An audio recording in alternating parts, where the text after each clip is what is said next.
Welcome one and all to what is the 9th Formula One in Schools World Finals.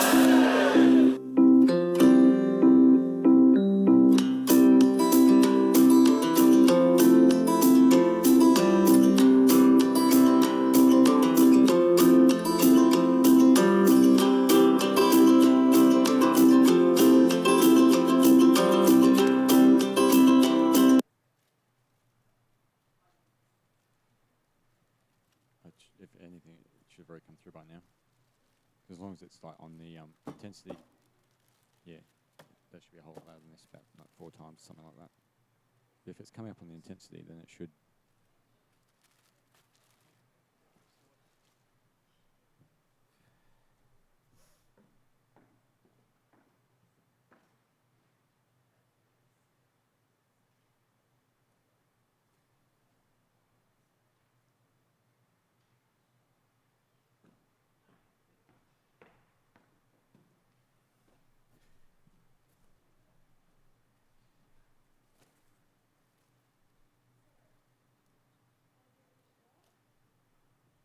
Yeah, it's only simple jobs, so.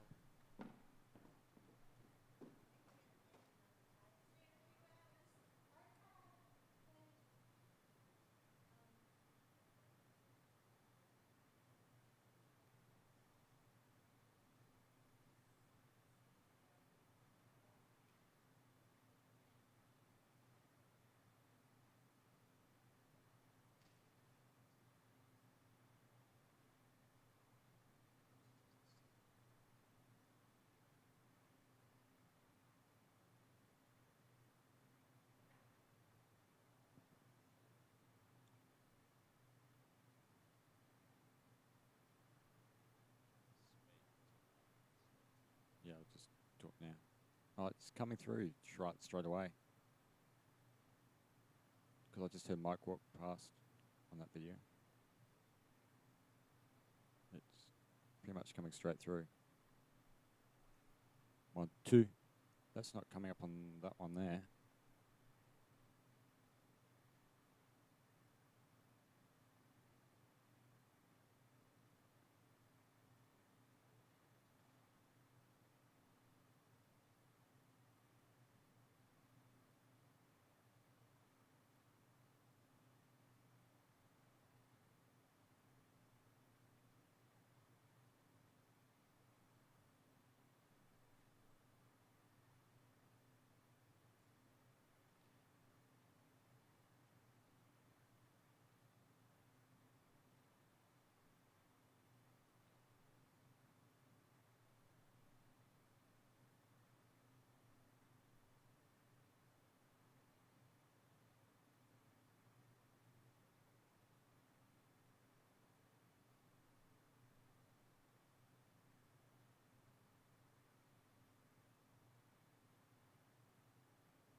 want to talk now. See if, so theoretically, couldn't you go back in time with some of it to start where I was talking? We had the music earlier. Because it should be, if you find where Mick was, then it should be talking or some noise around now.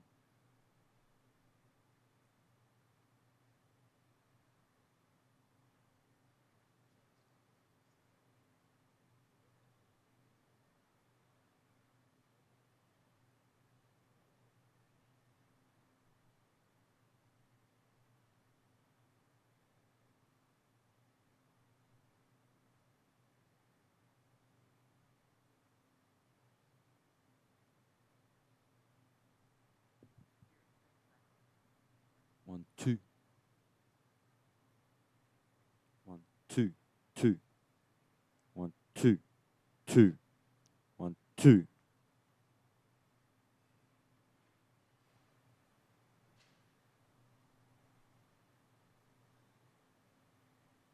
Yeah, I'll see if this comes through better now.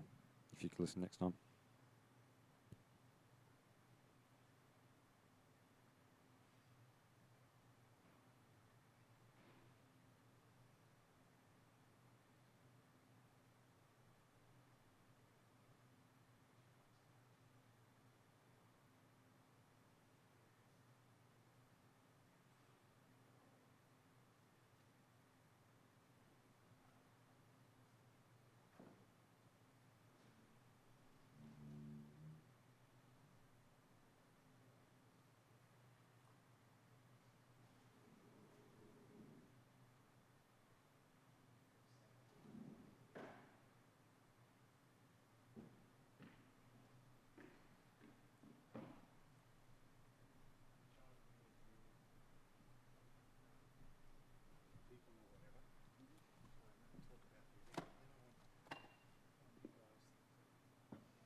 I asked somebody and they said that, so I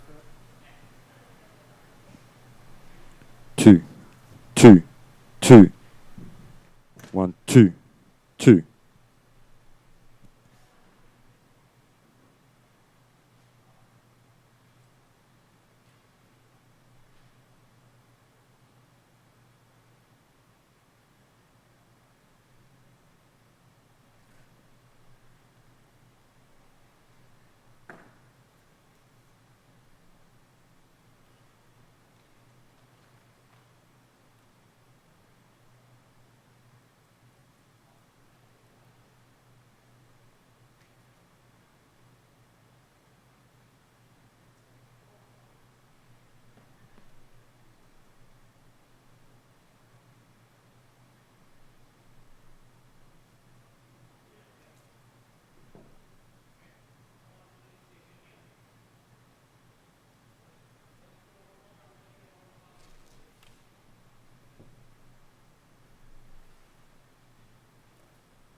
Hi, Mike Oswald, General Manager of Ferrari World Abu Dhabi. We're big fans of F1 in schools and look forward to hosting young champions from all over the world.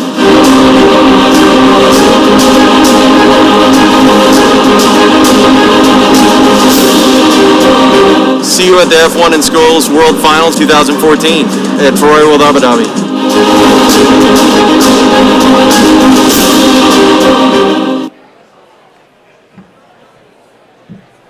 Good evening, everyone. Good evening, everyone, and welcome to Formula One in Schools. Incredibly, the 12th annual National Formula One in Schools final. Can you believe it's been 12 years since this great idea got underway? My name's John Smales.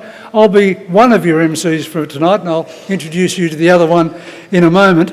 This whole idea of Formula One in Schools, may I first welcome not only the competitors, and you're all geniuses, may I say, but also welcome the very special guests that we have here tonight. Rather than enumerating you by name or number, let me just simply say that tonight there's more brass from Defence in this room than I think you've seen this side of a war room. It is absolutely sensational to see so many sponsors, potential sponsors, supporters of Formula One in Schools represented here this evening. Thank you so much for coming. I'm sure the competitors really appreciate you being here as well. This whole idea stems back, as I said, more than 12 years ago, and is the genius idea in Australia of Dr. Michael Myers, who I think everyone in this room really appreciates the work that Mick's put in to making this work, because it is truly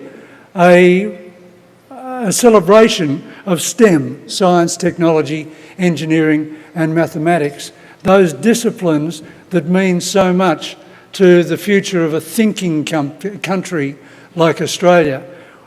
We're not just talking about a school competition here, we're talking about very much the future of Australia and propagating the brilliance of young people who will go on to do great things. And that's not a hope, that is absolutely a promise. Welcome tonight, as I said, and as you walked in, didn't you love seeing the Formula One car at the rear of the room? There's been a bit of controversy as to which Formula One car it is, but it's got Hamilton's name on it, so we're claiming it is the McLaren MP423 from 2008, when he won the World Championship for McLaren. And it's really interesting to note that subsequent to 2008, McLaren hasn't led the Constructors' Championship of the world title since, but they do right now after the Albert Park Rolex Australian Formula One Grand Prix last weekend, with a brilliant second and third place by two young guys who did just such a sensational job. Mind you, only after the Australian Danny Ricciardo was so cruelly robbed of second place by a technical glitch. There's been a lot of talk about what that glitch was. Pretty much, his fuel gauge wasn't working when he come right down to it. The Formula One cars this year not only have to be incredibly fast, but they also have to be incredibly fuel and ecologically efficient. They're allowed a fuel burn of only 100 kilograms an hour. And the metering in Daniel Ricciardo's car indicated that he was exceeding regularly that fuel burn, and the teams, the 11 teams in Formula One, had been told by Formula One management and by Charlie Whiting, the race director, that there was zero tolerance for that happening. So I don't think it came as any surprise to Red Bull Racing when they were excluded from the results at the end of the race. But at least Daniel got to stand on the podium, first time ever for an Australian, at the Australian Formula One Grand Prix. That was absolutely sensational. And by tonight, Red Bull Racing has to have placed its appeal. If it hasn't by tonight, then the exclusion is ratified. They say they will place an appeal, and there's 96 hours from the time of the race conclusion for them to be able to do that. So right now is the time. Let's see what happens by the time they get to Malaysia. But while we're talking about Australian Formula One champions, can I make the point, right here is the trophy that was won by Australia last year at Austin, Texas, in the Formula One in schools competition, won by the A1 team, fourth world championship to an Australian team. And there are many of those champions in the room tonight. Would you all please just join me in applauding those champions?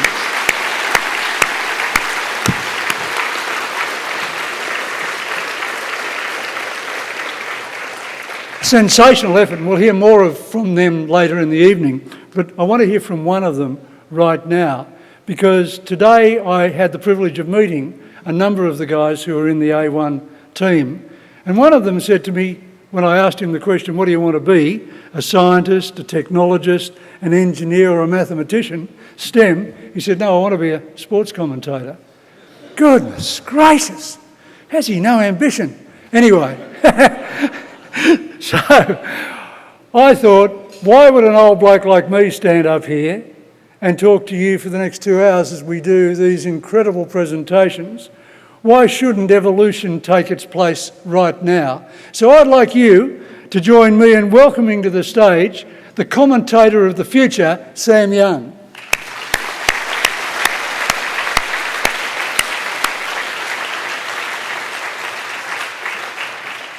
Your microphone, Sam. Thank you very much. Sam has been calling the races out there, and he's been doing a bonza job of doing it as well, may I say. Sam, just very briefly, tell us what turned you on about the A1 race, racing and the World Championship last year. Well, there's a lot of great things about becoming a world champion. Heading over to Austin, I think the best thing about competing and representing your country is the opportunity to meet all different cultures. I mean, getting a chance to talk to people from Asia, Europe, and sort of just having an interaction and making lifelong friends. I think that's the best thing about representing the country. Yeah, I think you'll make a commentator, don't you? All right, let's move on, shall we? Sam's going to join me throughout the evening. I think the first thing we've got to talk about is what Formula One in schools really represents. And the man I think is best qualified to talk about that is the chairman of the judging committee. There are 30 judges here in the last 3 days to judge the national title holder. And the chairman of the judging committee is Gary Wood. Gary, would you come up, please?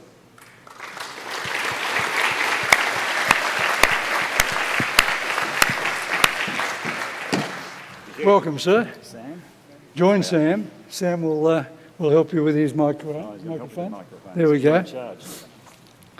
You've got a small speech to make, I imagine, before I ask you a couple of questions. A couple of words. Please, go right ahead. If you don't mind.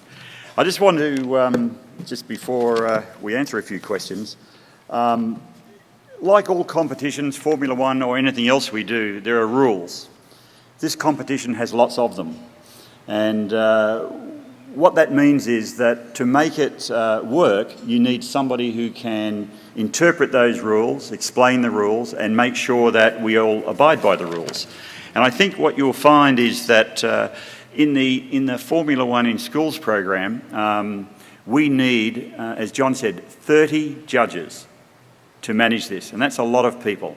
And what we try and do is not just give you a point score in the scrutineering or a point score when you do your verbal presentations, etc., but try and give you some feedback. It's not about just getting a score, it's about learning. It's about understanding what you can do better next time, what you did well this time, so you keep doing it, and you'll all be getting that feedback from all of the judges later on when you get back to your schools. We have to cover engineering, we have to cover the CAD, we have to cover verbal presentations, the pit displays, the marketing side of the business. Engineers don't like marketing, and marketing don't know why we have engineers. As John and I were talking earlier, he's figured out I'm the marketing guy. But I love engineers, because if we don't have engineers, we don't have anything to sell anyway. So we do need them. So I think what we find is that what this competition does is that we need a full swag of different skills to be able to judge. And that's why we have engineers, we have academics, but most of them come out of industry. And I'd like to say tonight that unfortunately not all of them could be here, because they actually had to go back to work today, a lot of them, and they spent their time with us as best they could. So they've gone back, but I'd like you to, the ones that are here, I can't really see from here. I know I spoke to them earlier, there's a few around. I'd like you just to stand for a moment so we can thank you for your time, for your effort, and also for the feedback that you've given the students.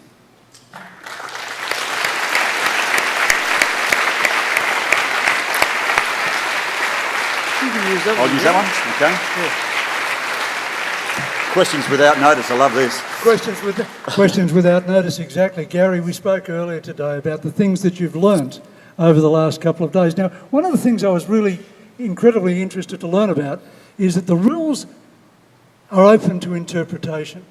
Your job is to encourage these guys to interpret up to a certain point and then maybe point out to them if they've gone one step too far. Now, one of the things you pointed out to me is there's a team here in this competition who devised a wheel that doesn't turn, at least not forward. Tell us about that. Okay, go on, own up. Who was that? Where are there they are. It's interesting. The rules say you've got to have 4 wheels. The 4 wheels have to touch the ground. Where in the rule book did it say it actually had to turn? So I'm looking, I said, it must be there somewhere. No, I can't find it. Then they did point out it actually does turn. It just happens to turn backwards. Nobody said it had to turn forward. So it's interesting. The innovation, I mean, there are 9... I was showing earlier, if you go through all of the specifications of all of the cars, all the things we measure, all of the measurements, inch by inch, the innovation, the challenge that you give us by saying, but hang on, if you measure it this way, something we hadn't thought of, or if you move it this way, or if you look at it this way, it's their degrees, and every little bit helps. One of the things we noticed was that some of you even go to the point of saying, here are the 900 points that I'm going to get measured on. 900 points. Which ones don't I actually care about because they'll make my car go faster? So you take a hit on some of those. It's interesting. So yes, we've got a lot of challenges there. Gary, in my world, is also the steward, the man who sits in judgment of what's right and what's wrong and can penalise people. In this entire competition, you've only had 12 protests, and what really astounded me and really said a lot about you guys is that one of those protests was against another team. It was Correct. Only against you. Well, Gary, I'm an easy shot. Talk to us about that. I'm an easy shot. No, look, the whole process there is very important, because if you do get a penalty, especially in the specifications, that you think is fair, what we did was we asked you to bring that forward, and you do that in writing for all the right reasons so that it's clear in your mind and clear in ours. And then what we did with those that did it, and they'll know, we sat down and we worked with you and got you to check it yourself using the official tools to see whether or not they met the specifications. And in every case, I feel that you understood when you remeasured it with the equipment, why the decisions were made, and again, how to avoid that next time.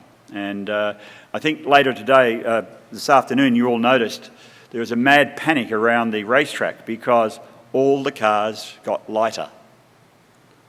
Humidity, the dry humidity, suddenly the cars are lighter. We measure them every time, and you all go back and add a bit of weight, get them back to racing weight. So yeah, we've got to watch that all the time.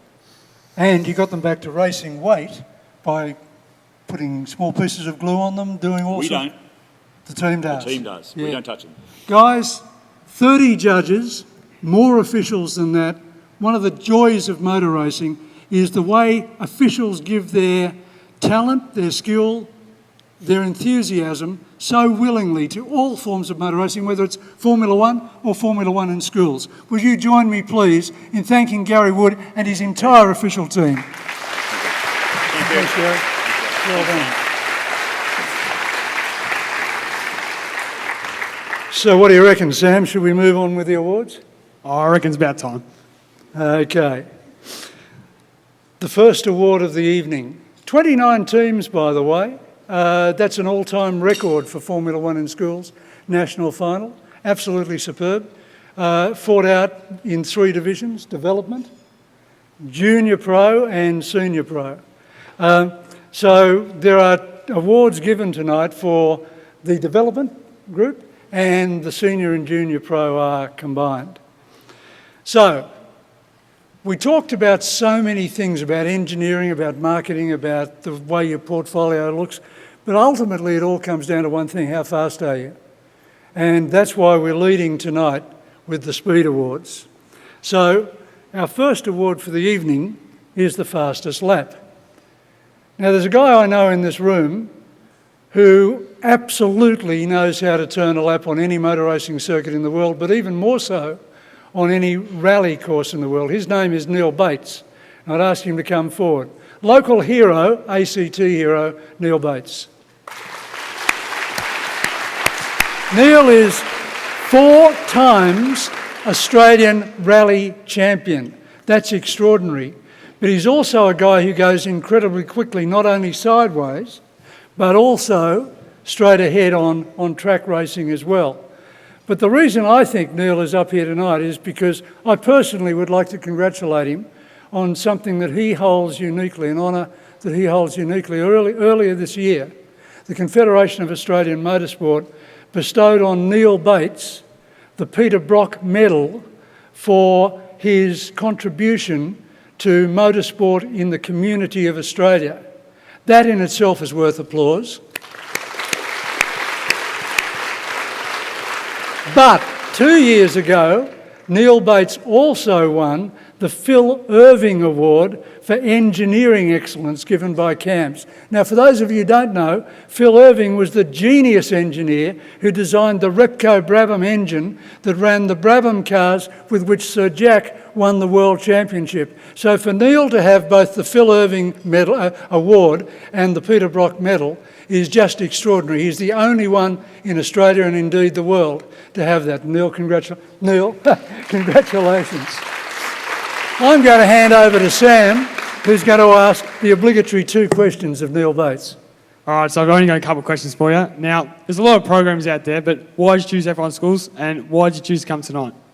Look, I've known Mick Myers for a very long time, and so I've seen the F1 in Schools program grow over the years, and I've seen the talent of the students, and we come along to have a look at this, and like everyone, we're blown away by what's happening in the F1 in Schools program, and Gary spoke about that before with the ingenuity, thinking outside the square and making something work, and this is the talent and the future of engineering, of motor racing in this country in the future. So I think it's an absolutely fantastic program, and all you guys should be very, very proud of yourself for what you've achieved. Now, that's great to hear. Now, we've got a lot of engineers here tonight. Now, what percentage of these would you like to see come possibly work for you or possibly work for other motorsport industries? Look, in the future, I'd love to think that we had the opportunity to employ engineers in a motorsport program. But I've got a story to tell of an engineer, a work experience student that came to work for me many years ago. His name was Sam Michael. He's now the sporting director for McLaren F1. Look, anything is possible for you guys out there. Sam was someone that came to us as a 16-year-old, and I spoke about him to the people that came for the tours today, and he was someone, when you get a work experience student, you normally say sweep the floor, and they get a broom and just sort of, go along, and you think they need a kick up the backside to do that job better. But Sam was someone, when you said clean the workshop, he emptied it out, pressure washed everything, cleaned everything and put it back in. So he had incredible drive. He said the whole time that he wanted to be in Formula One. We offered him a job, but he was smart enough not to take that, and he went on to go to Sydney University of New South Wales. He did a thesis on aerodynamics, went to work for Lotus Formula One, then became the technical director of Williams Formula One, now the sporting director for McLaren, and as John said before, now leading the World Constructors' Championship. So a very talented and someone who was incredibly dedicated. And the other thing I said to everyone today is in school these days we're told that you can achieve anything, you've still got to go out and make it happen. So if you've got a goal, pursue it and chase it.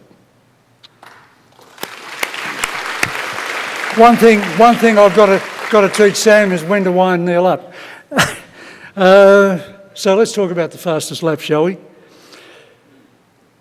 It's pretty straightforward. It's one speed down the rampway. 20 metres is that rampway. The cars weigh 55 grams, lighter if the water's taken out of them. And we should move to the first award that Neil will give right now. When you come up, incidentally, to receive your award, please go to that end of the stage where you'll be given your award, then come forward, photograph taken. Sam might well ask you a question, and then you move off back that way again. Neil will have the photograph taken with the award. So, Sam, there's the fastest lap award for the development class. Let's see who won it. You can do it. No, you're in charge. I'm just doing hanky, you're doing colour. There we go. Microphone in hand. And it is full performance from Melbourne Copeland Secondary School, ACT. The local guys, well done. Fluid performance, that's Jack Goodday, Matt Walters and Alex Mangan. Their time down the strip was 1.081 seconds. And do you know what? That was just 9/1000ths of a second faster than rapid fire. Congratulations also to rapid fire. That was sensational. You want to thunder down there and ask him a quick question?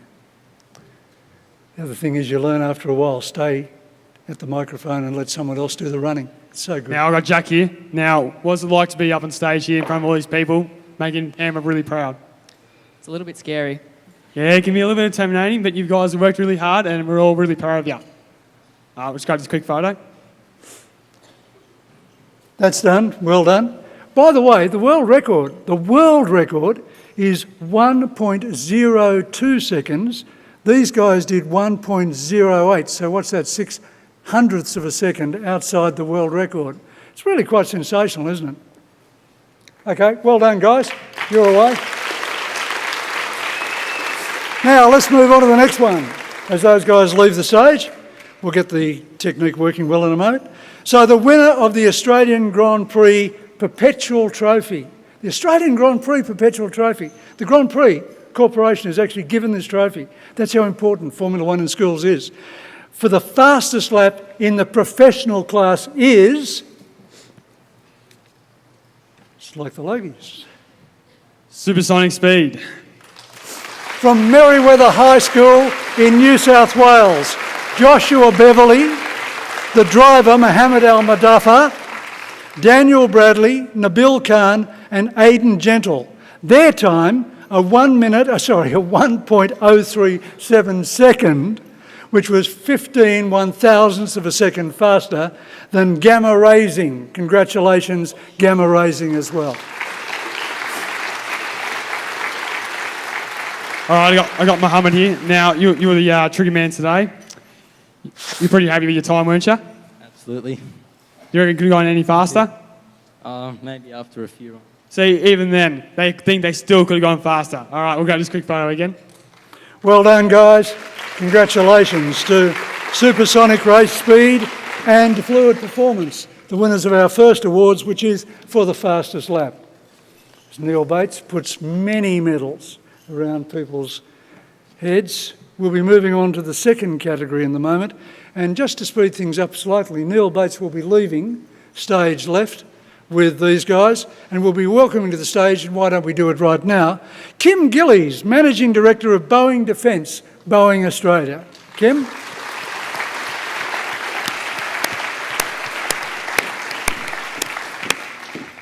Welcome. And Kim is obviously an indication of just how strong the support is from corporate Australia in the area of technology. So let's move on to the Grand Prix Race Award. Now, to explain to those folk in the audience what the Grand Prix Race Award is, what we just saw was one lap, one single lap. But to even it out, these teams all did 8 goes down the 20-metre strip, and their best time and their slowest time was taken away And the amalgam of the middle six is what determines the Grand Prix Race Award. Rather like doing 58 laps, of Albert Park Raceway last weekend. You might get 1 lap right, but will you get 58 laps right? Well, in this case, it's 6. So, we have Kim here, and the winner of the Grand Prix Race Award in the development class, why doesn't Kim open it and you ask him? There we go. All right, who we got? Fluid Performance. Well done, Fluid Performance.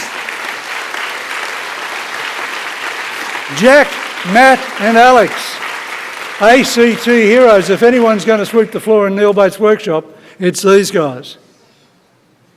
And can I say that Fluid Performance again, for the second time, beat Rapid Fire over 6 laps. They did 6.657 seconds from Rapid Fire, 6.781. Isn't that extraordinary? Just 1/10 of a second separating over 6 runs. Well done, guys. All right, I got Matt here. Now, you have to agree, was consistency the key? Yeah, very much. There we go, very modest. All right, we'll keep it going.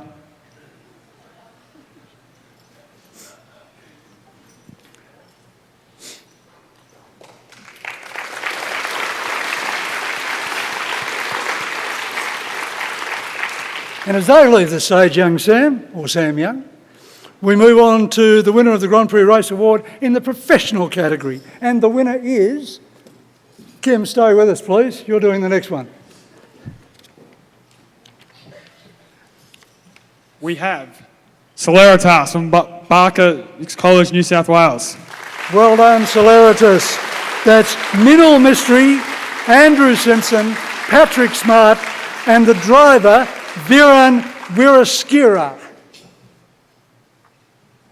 And their time was 6.537, and again, supersonic speed was second with a 6.542. Work that out, 537 to 542, that's 5/1000ths of a second over 6 laps. How about that?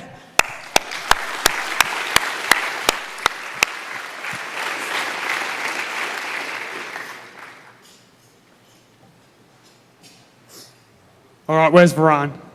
Where is he? Now, anyone's been listening to the broadcast today, we've known Varane's been under a little bit of pressure.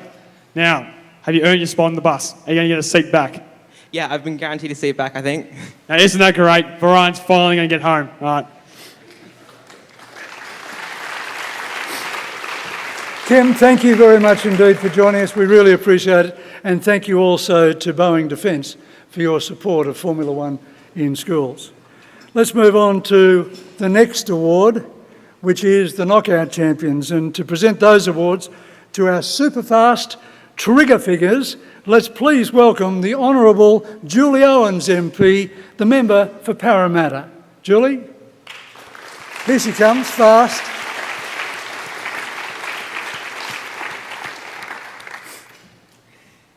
Now, what this is about is side-by-side racing. It's simply knockout, as it suggests. You start with the whole field and you work it down until you finally get 2 people at the end who are then racing. Welcome, Julie. Thank you. And would you like to open the envelope, Julie? The knockout champions in the development class are... Who have you got? Fluid Performance, Melba Copeland Secondary School, ACT. That's it, 3 in a row for Fluid Performance. Well done, guys. Jack, Matt and Alex. Their time, a 1.285. Guess who they beat? Rapid Fire, once more, 1.323. What a contest between those two schools.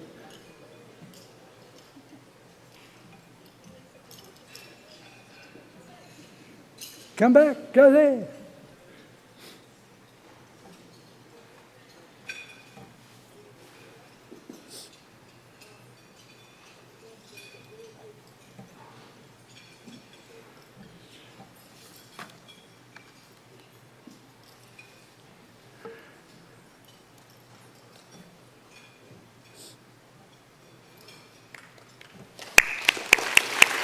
It's all yours, Sam.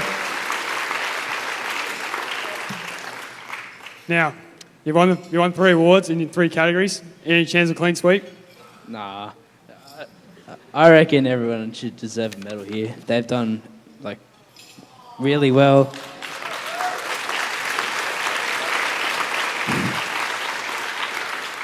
Yeah, everyone's just been great here. They're all so friendly. It's a great environment to be in. Isn't that great? Let's put our hands together again for Fluid Performance. Hey, Julie. Join us. Got the next one. That's it. One. Okay, you know how Celeritas knocked off Supersonic Speed in the last championship, the Grand Prix race. You know how competitive they are between the two of them. Let's see who won. Supersonic Speed, Merewether High School, New South Wales. Mohammed, Daniel, Angle, Aiden, well done. 1.242 seconds beats Celeritas 1.257. That's 13 one-thousandths of a second.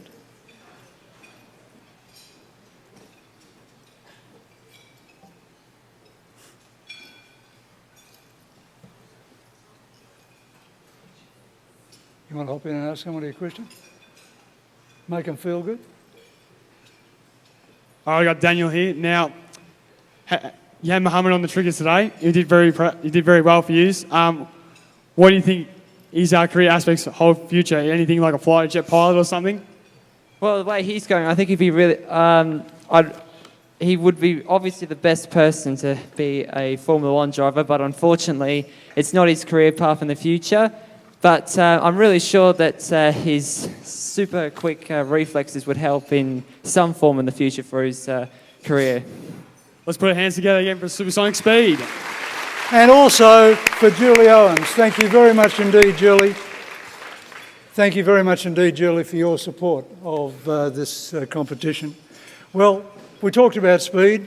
We know how important it is. Everything else goes ultimately to making speed what it is, because that's what we're all here for. We're judged ultimately by how quickly we make these little cars go, just as Lewis Hamilton makes his car go. But so much is behind the scenes. So much goes to make up what the car is, the engineering, the marketing, and also the drive and the commitment to want to do it.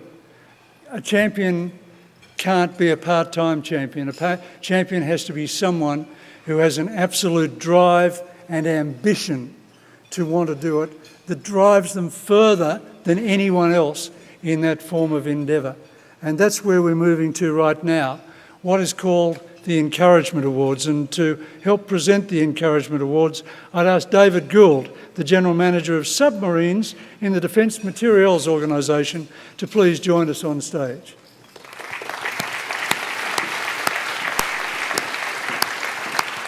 Hi, David. How many am I doing? You're doing 2. Okay. And we'll talk later about submarines in schools, which I've got to say we're all very, very excited about. Let's talk about the team that's won the Encouragement Award in the development class. And this is something that goes straight to your heart, I guess. This is a team, not one of them was born in Australia. All of them are what you would call immigrants. Don't applaud yet. The rest of the room doesn't know. These are kids who not only want to succeed in this competition, they just want to succeed in life. These are kids who bring a lump to your throat because they are kids who've overcome amazing adversity to be here tonight and to do what they've done. From Cheetah Power, would you please welcome to the stage, and I'm going to try and get the pronunciation right, Baka Al-Kwaguli, Amirali Azim, Datfan, Salin Tamim, and Hasir Hasir. Cheetah Power. As they come up, let me tell you about these kids. Not one of them, as I said, is from Australia. They are from Iran, Iraq, Myanmar, Thailand and Vietnam. They all go to Balga Senior High School in Western Australia, which is a suburb just north of Perth. It is an intensive English centre established largely for refugees. It teaches literacy and numeracy. It is turning out champions of the future. These guys deserve another applause.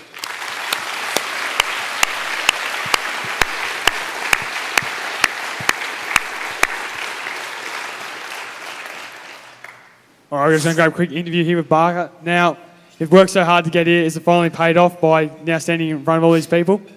Yeah. That's the way, nice and short and sweet. It's the way we like it here. And can I say that when these kids arrived at that school, they were judged at being quite several levels beneath the same level of learning that exists in the Australian educational system. They've kicked on so well, so fast, and look what they've done today. They've come here with a car that's competed well, competed strongly, and they've been absolutely genius just being here today. So well done, guys, from Cheetah Power. Now, let's move on to the Professional Encouragement Award. And this probably comes a little closer to home, but equally impressive. This team lost their teacher, resigned. They were left without a teacher. They were left without a guiding force when they took on the role of being here today to represent their school in the senior competition. But they didn't give up. They had that drive, that ambition. They looked for help wherever they could find it. They looked to other schools to assist them. They looked to people within Formula One in schools. And the Encouragement Award in the professional class goes to... You don't get away without opening one of these, David. It goes to Lowther Hall Anglican Grammar School, Western Australia. No, it doesn't. It goes to Smoke and Mirrors. It does.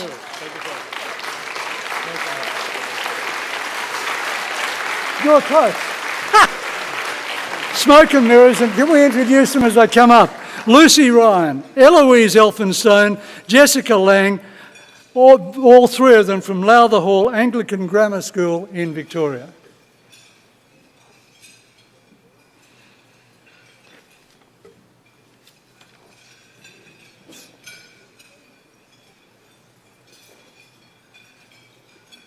Now I've got Eloise here. Now you've obviously had to overcome such adversity. What does this really mean to you? It means a lot to be here, and the fact that we could do this without actually having the teacher at the start was really challenging, but we made it here and I couldn't have asked for a better team to do it with. And that's right, let's put our hands together at Smoke and Mirrors again, please. And would you thank also, folks, David Gould, General Manager Submarines in DMO. Thank you, David, for being with us. Our next presenter is Commodore Michael Horton of the Royal Australian Navy. And if Michael would please join us on stage, that would be great. And Michael's here to present the award for the best team pit display. Do I see? There he is. You couldn't miss that much braid, could you? Welcome, sir. Thank you very much. Right. There's the best pit team display. And how important is this? Just to showcase yourself to the world at large. I'll tell you who the three finalists are, and then Commodore Horton can tell us who the winner is. So the three finalists in the development class for the best team pit display are Ninja Star Racing of Ulverston High School, Tasmania. Yeah, you can applaud, it's okay, you're most welcome to. Quantum from Newington College in New South Wales. Go New. And I love this, Solar Eclipse from Girraween High School in New South Wales. And the award for the best team pit display in the development class, sir, is? Quantum, Newington College, New South Wales. Anton Moredo, Evan Favos, Sebastian Hodge. Congratulations. And if you get a chance before we leave tonight, please have a look at these pit displays. Folks, those of you who haven't been here for the last few days, they are absolutely sensational. Some of the best looking presentations you'll ever see. If you could get that in your marketing presentations, you'd have a winner. All right, what we all want to know is, what's your favourite part about the pit display? Probably the fact that everything's secure, accessible, and shows us doing the actual design process on our iPads. And it's good to see the judges agreed with you. All right, let's put our hands together for these guys again. Hey guys, is Sam doing a good job?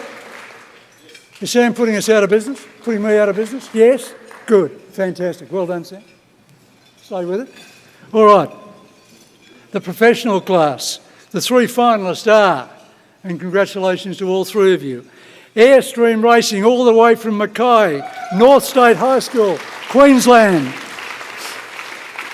Now, I want to call this Infinity Racing, but I know I'm wrong. It's Infinite Racing from Redcliffe State High School, Queensland. And our old mates, Supersonic Speed, Merewether High School, New South Wales. And the award goes to Supersonic Speed, Merewether High School, New South Wales. On a roll. Well done. Joshua, Mohammed, Daniel, Nabil, Aiden. Well done.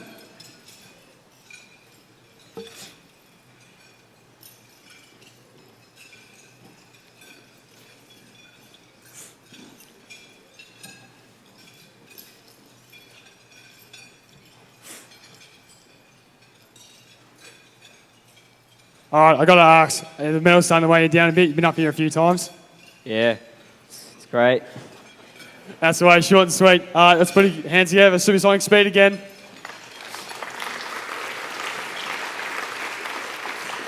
Small word of advice, Sam, when they do that to you, tread on their toes and get them to say something more. Just a little bit. Supplementary question. Would you also thank me, join me, folks, in thanking Michael Horton for his involvement this evening. Move on to our next award of the evening, which is the Best Team Portfolio. Have you had a chance to see these beautiful portfolios that some of these teams have put together? They're absolutely genius. To present these awards to the winning teams is Ms. Shireen McKinney, General Manager, Joint Systems and Air Defence Materials Organisation. Shireen is responsible for all... Hello, is it Shireen, by the way? Shireen, yes. I was right. All acquisition and sustainment business conducted through the DMO's aerospace, helicopter and electronic systems divisions. She's also responsible for overseeing the delivery of the new Air Combat Capability Program. Hi, Shireen. Let's move on to the Best Team Portfolio Award in the development class. The finalists are from Pine Rivers State High School, Queensland, Atomic Rush. Once more from Girraween High School, Solar Eclipse. And from Newington College, New South Wales, Quantum. All right, who have we got? And the winner is Quantum. Well done, Quantum. Roger, Anton, Evan and Sebastian. They've already won the Best Team Pit display. Now they've won the Best Portfolio display. And as you know, 900 points adds up to the overall maximum that you can win in this contest. So everyone who's winning this evening is gathering points towards the outright victory, which will be decided in about an hour and a quarter.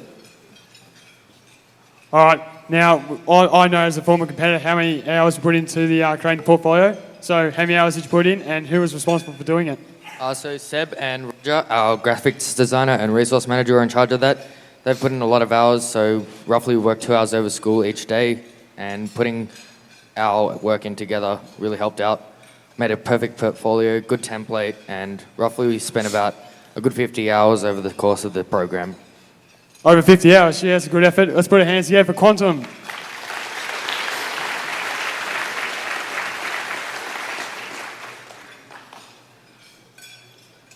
Prop for the photograph, guys. That's it. Good. And Shireen, you're back with us if you wouldn't mind. Thank you. So let's move on to the professional class in the best team portfolio. 3 finalists: Infinite Racing, Redcliffe State High School, Queensland; Gamma Raising, first time we've heard of them tonight, Magdalen Catholic High School, New South Wales; and Supersonic Speed, Merewether High School, New South Wales. And the winner is? Gamma Rising. Gamma Raising, well done. Hannah Clancy, Troy Minor, Luke Papandrea, and Matthew Sade and Jordan Duncan.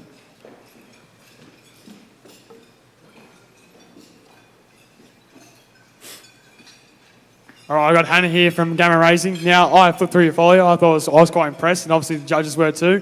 What was your favourite aspect about maybe what you were writing about? Was it maybe about the engineering side or was it the marketing side? I'm going to have to say the marketing, because sometimes what the boys are writing about for engineering is going way over my heads because they're just that amazing. That's the way to go. All right, put our hands together for Gamma Racing.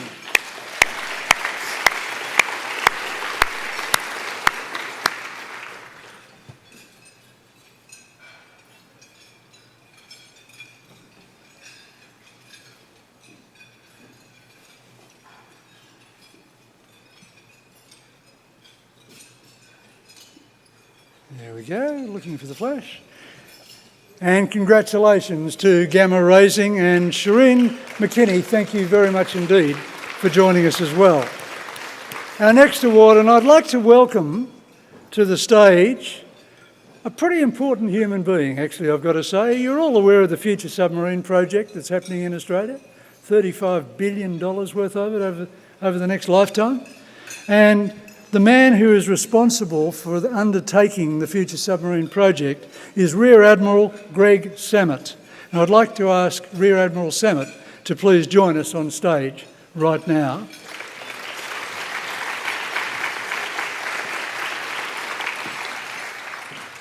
Welcome. Thank you.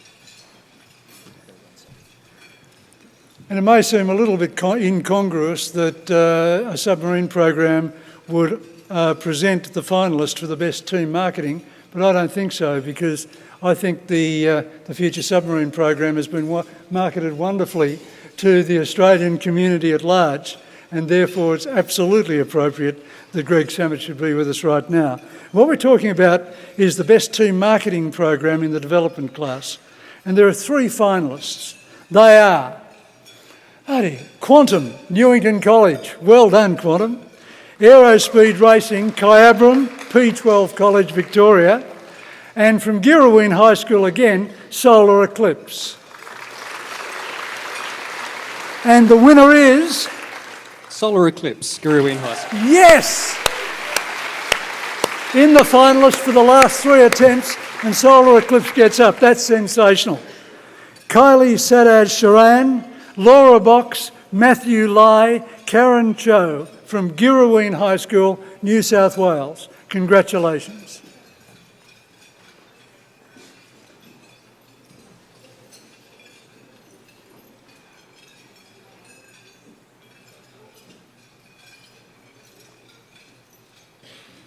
All right, I've got Kylie here. Now, you had to market the team pretty well. How do we do this?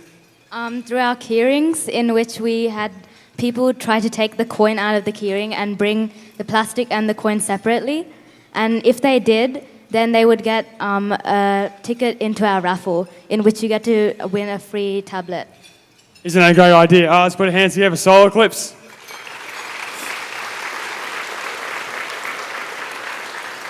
And I'm only disappointed that Matthew didn't wear the flower as well.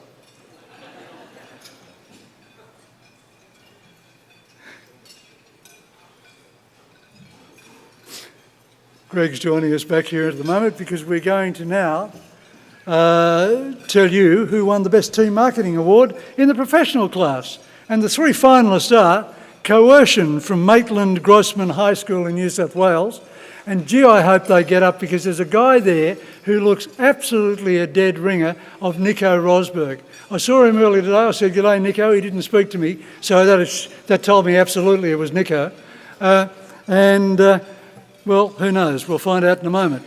Infinite Racing, Redcliffe State High School, Queensland. And the final finalist is Gamma Raising, Magdalen Catholic High School, New South Wales. And the winner is, Greg? Gamma Racing, Magdalen Catholic High School, New South Wales. Hannah, Troy, Luke, Matthew and Jordan.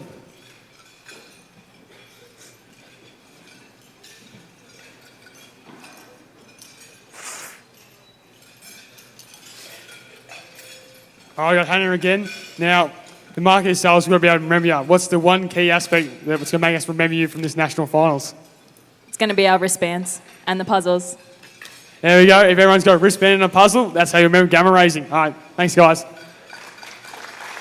You can feel it building, can't you? There's some consistencies coming into these awards that are telling us who the teams are who managed to get it right, not only on the track, but off the track. And that's got to work well towards the finals later tonight.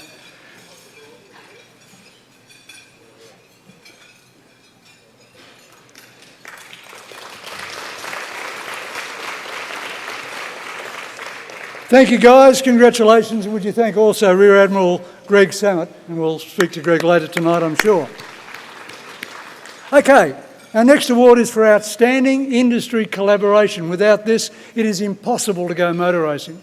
This is what makes motor racing go around. The collaboration that occurs between all the suppliers who help build a racing car. In that car down there, 3,000 components in the McLaren Formula One car behind us. Maybe a few less in the Formula One in schools cars, but nonetheless, collaboration just as important. And the thing I have to say about this collaboration thing is that in the couple of years that I've been exposed to Formula One in schools, I first met Formula One in schools in Singapore a couple of years ago when a couple of shy young kids from Australia walked up to say good day. I was working over there on the Grand Prix. And they walked up to say good day and I had no idea why they were there. And then they introduced me to Formula One in schools. And then I became a bit involved and a bit interested.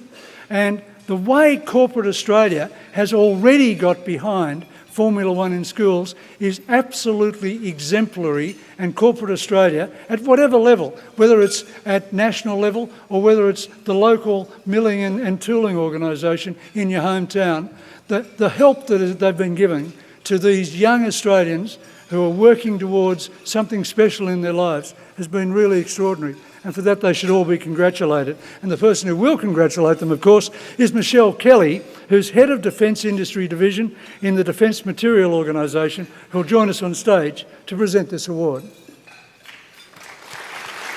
Michelle leads the Defence Industry Division in DMO.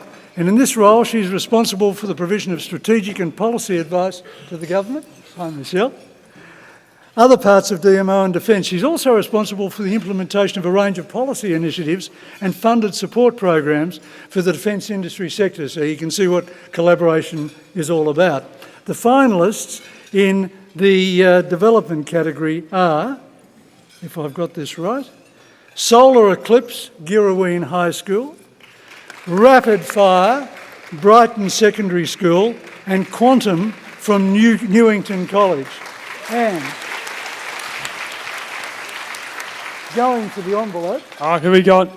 Rapid Fire. Yay, Rapid Fire. Brighton Secondary School, South Australia. Brighton Secondary School has been one of the stalwarts of Formula One schools in Australia, and they absolutely deserve this award. Sarah Pardon, Nina Phillips, Oliver Richardson, and Jack Hillard.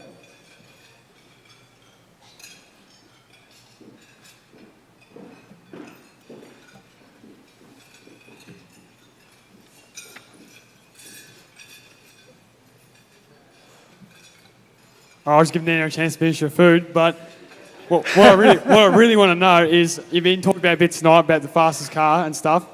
How does it make you feel to finally know your hard work's paid off with the Outstanding Collaboration Award? All right, we'll wait.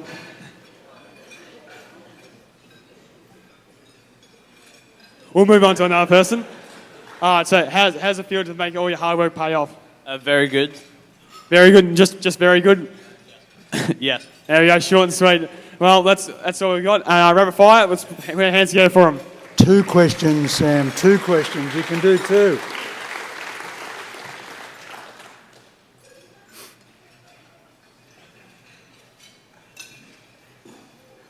Please join us back here, Michelle, and we'll do the next. Don't have to rush. All the time in the world. Let's talk about the outstanding collaboration in the professional class, shall we?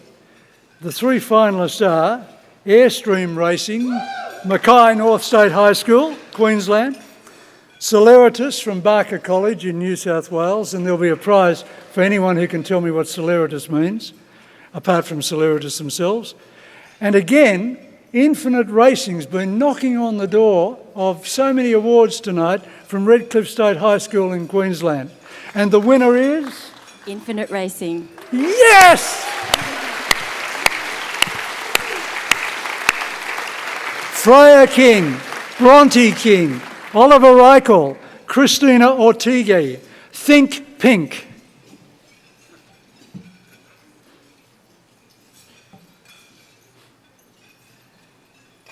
All right, finally, we've got an award. Now, I've got to know, who's the most important person or person you're most happy to work with your collaboration? Boeing and EMC, they really helped us out so much with the development of our car and how we've designed it to what it looks like today, from States to now. That's good to hear. Let's put our hands together for Infinite Racing. And also, may I say, for Boeing. Well done, Boeing. Great stuff. And would you also join me when they get... Look at the trophy. Yeah, it's not a bad one there. That's beautiful. You got this. Can you lift that, by the way? Oh, I can, but it takes a bit of effort. I mean, what with these arms, it's not too hard. This is the Bernie Eccleston trophy that I'm putting my hand on at the moment here, folks, for Formula One in Schools World Championship. You'll find 4 Australian team names on that trophy. It's quite an extraordinary thing. It's not only the weight of the trophy, it's the weight of expectation for 2014 when the winning team tonight heads off to Abu Dhabi at the end of this year to represent their country in the next round of Formula One in Schools. Would you please join me in congratulating Infinite Racing and also thanking Michelle Kelly for her part in the proceedings.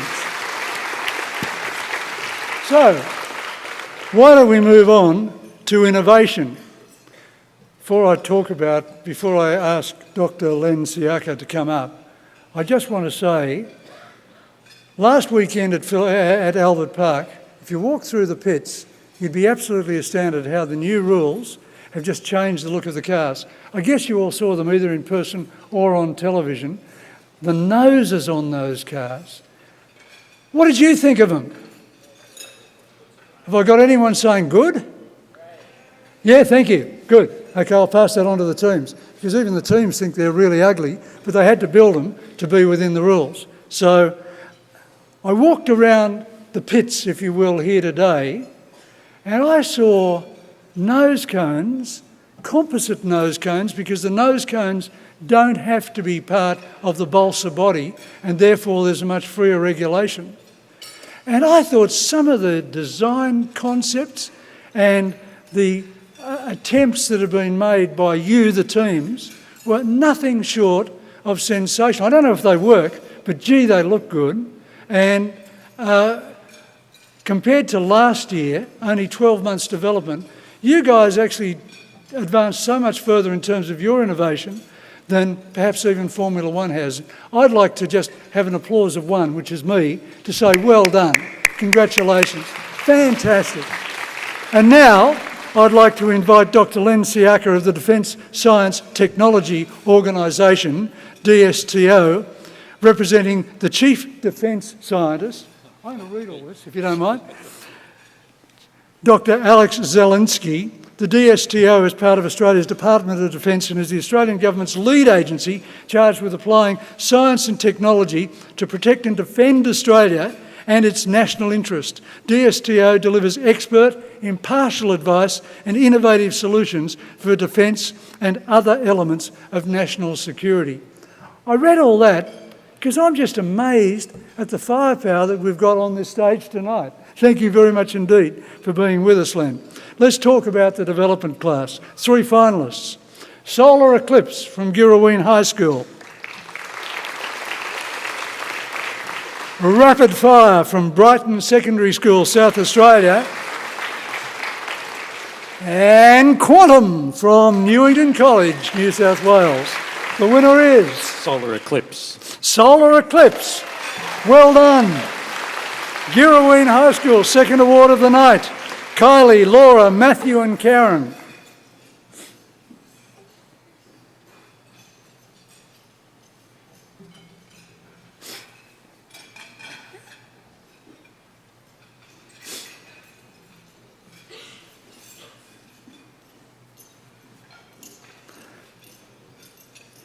And will Matthew wear the flower? I've got Karen this time. Now, what was your most innovative thing about your team today? And how do we test this to find out if it's going to work or not? I'm not sure if it was the bamboo axles or the front nose cone of our car. Well, how do we test any of these? Through both CFD and through real racing track and real wind tunnel, yeah. That's good to see that we're using technology to also find results. Let's put our hands together. Solar Eclipse. While the awards are going on, Sam, tell me, compared to your Formula One, your World Championship experience, what did you think of the standard of activity that's out there today? Yeah, well, we've been around for about 4 years. It's been great to see that all the teams have been getting better and better each year and the quality's getting a lot higher. And it's good to see that Australia keeps getting better and better and hopefully we keep winning the World Championship. Hey, that'll do, yeah. Yeah, Fine. pretty handy. Congratulations to Girraween High School. Let's talk about the professional class. If you could join us back up here, please, Len. The professional class finalists are Celeritas from Barker College in New South Wales, a team that hasn't yet been called but is being called right now, Too Fast for You, Mirani State High School, congratulations in being in the finalists, and again, Infinite Racing, Redcliffe State High School, Queensland. And Len, the winner is? Too Fast for You. Yes, Too Fast for You. You see, you other guys thought you had it all, but there are guys coming up to get you. Too Fast for You, Zach Morrison, Ethan Gretsch, Sharon Lee, Jackson Meach and Isaac Connolly.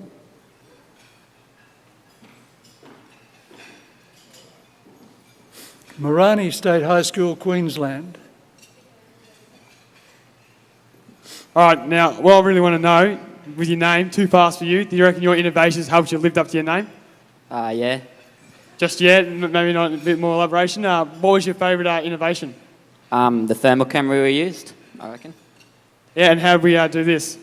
We used it to test our bearings and the lube we're using on our bearings. That's good to hear. Now, let's put our hands together. Too Fast for You.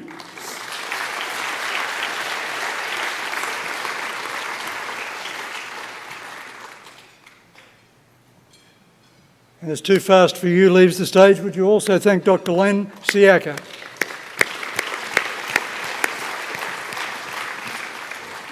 I said earlier, Formula One is these days as much about fuel economy and ecology as it is about going fast, but ultimately it's about going fast. The next award is for the most energy efficient design, and I guess that comes right down to what I'm talking about, that you've got to get your energy efficiency right, but ultimately it's got to be quick as well. Would you please welcome to the stage the Manager of Education Programs for AP and ANZ, Mr. Brendan Wyatt from Autodesk. Autodesk is a world leader in 3D design, engineering and entertainment software and services. And they're in Roger, Evan and Sebastian from Newington.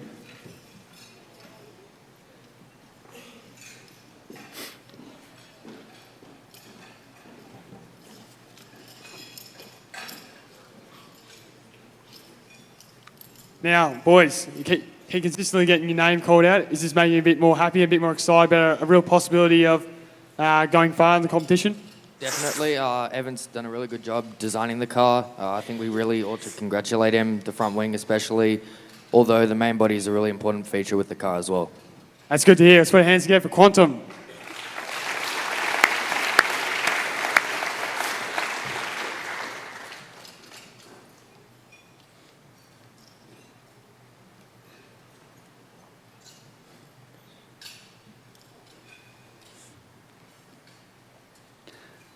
And as Quantum leaves the stage, and Brenton remains, let's move on to the professional class. 3 teams are in the finalist. A team we've not heard from before. Radical Racing, Melba Copland Secondary School, ACT. Supersonic Speed, Merewether High School, New South Wales. And Alternate Formula One, Brighton Secondary School. And Brenton? The winner is Radical Racing, Melba Copeland Secondary School, ACT. Well done. Saxon Bidden, Connor Flannery, John Mayer, Jack Patterson and Finn Ubels.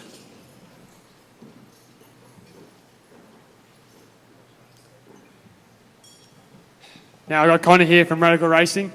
Now, winning this award, how does it make you feel? Oh, yeah, very good. The car was very eco-efficient. Now, do you actually know what the eco-coefficient reading was taken for it? It's got least drag or something. Correct, it's for the least drag. I think it was below 10, so it's really good to see how well you guys went. Let's put hands together for Radical Racing. Yay, yay.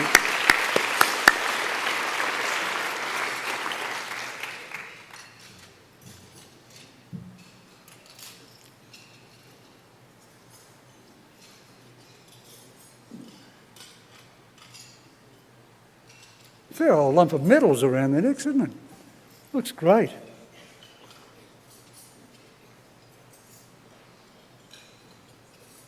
Thank you very much indeed, Radical Racing, and thank you also to Brenton Wyatt.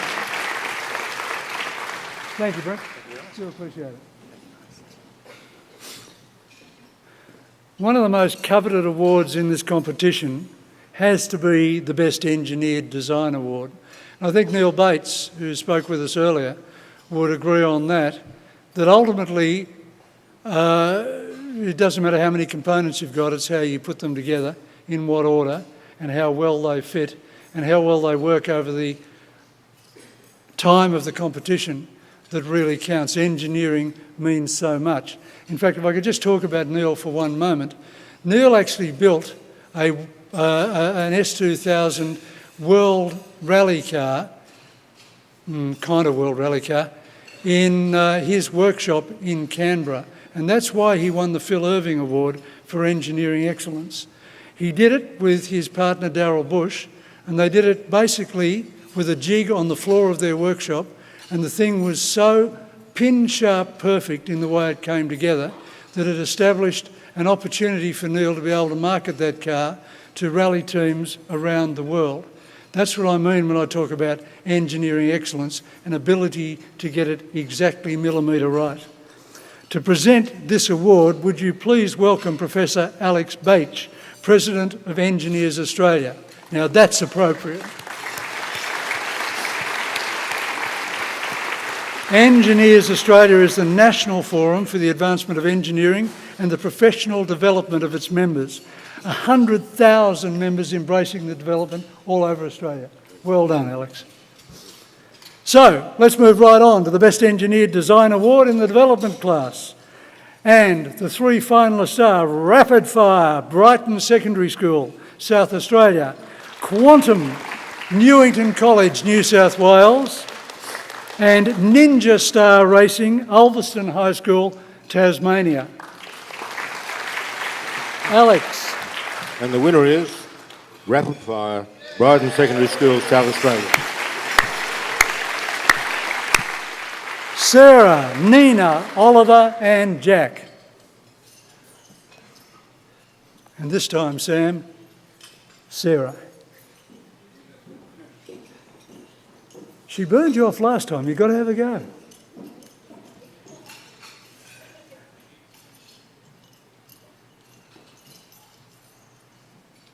So, all right. All I want to know is, from being a part of the program, being so young and using all these advanced programs, what life skills can you take out of this? Oh, definitely communication and definitely industry collaboration, being able to communicate with so many different people to find out what we need to better ourselves and to get just ultimate results. That's great to hear. Let's put our hands together for Rapid Fire.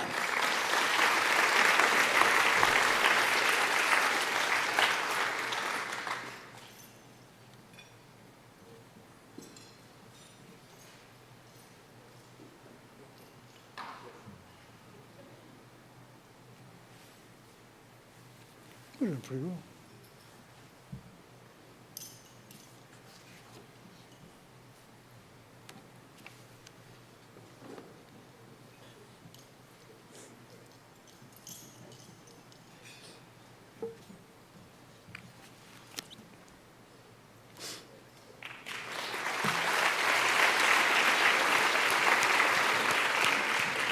Alex, let's see if we can engineer an award in the professional class, shall we?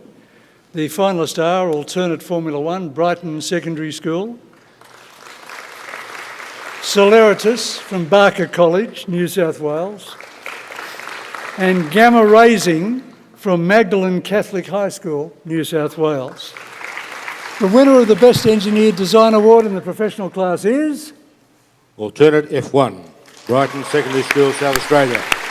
First award for the night for Alternate F1. Congratulations, guys. Eleanor Pope, Peter Baker Hutton, Emily Squires, Martin Oakley and Rhys Williams.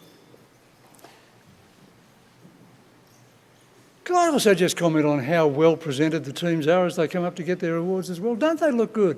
I mean, they've really made an effort to look like they're serious sports people.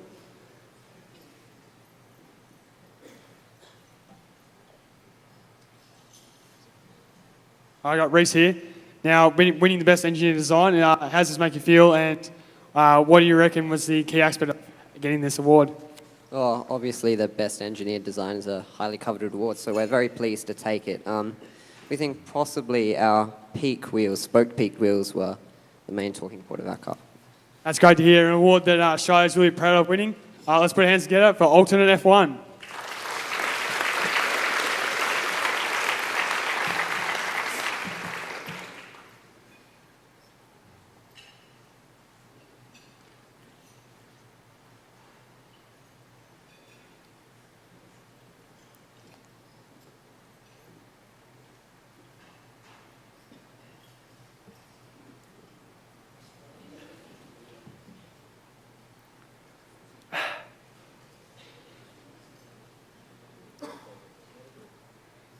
One in schools for 2014. Back soon.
Well, I told you the break would be minimal, folks.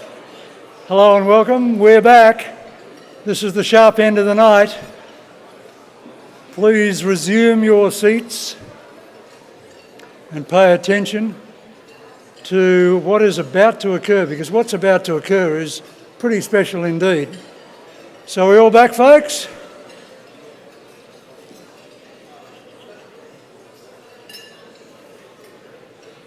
Bit of conversation still occurring, but we'll stop that in a moment because we want to do a couple of very, very special things. And before I go on with this presentation, one special thing I'd like to do is recognise a very special supporter of Formula One in schools. Philip Ruddock MP has been a minister for just about everything in successive governments since, I think, the early 1970s. He is currently the father of the lower house. He is also the chief whip in the Legislative Assembly. He has been the Attorney General, and apart from that, he has been an absolutely stalwart supporter of what Dr. Michael Myers has been achieving with Formula One in schools. Philip has come from the House tonight, especially to be here to see the awards. He's asked not to come on stage, but has asked to be able to watch the awards being given tonight. Would you all please join me in welcoming Philip Ruddock MP.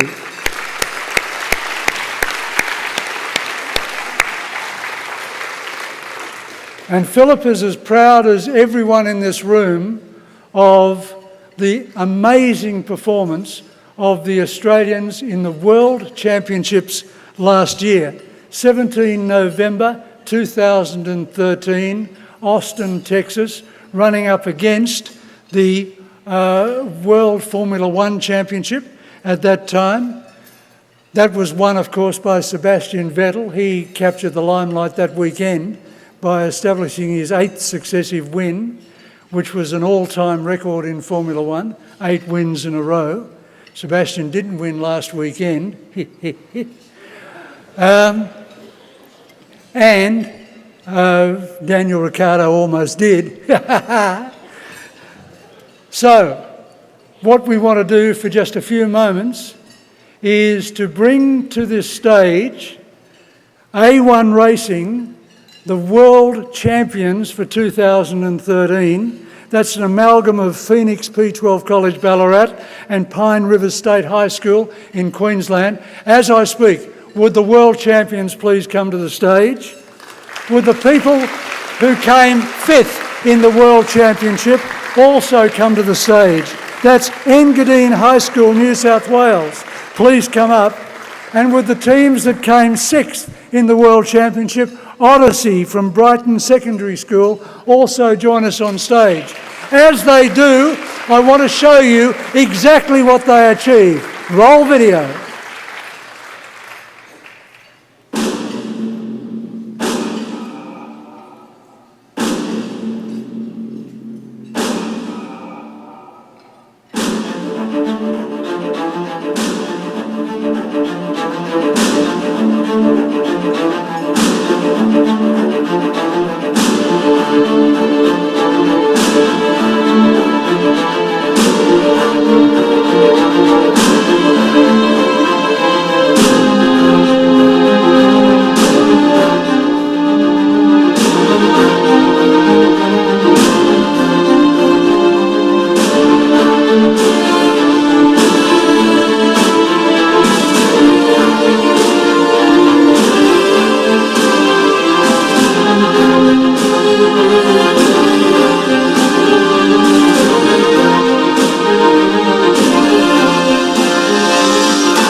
welcome one and all to what is the 9th Formula One in Schools World Finals.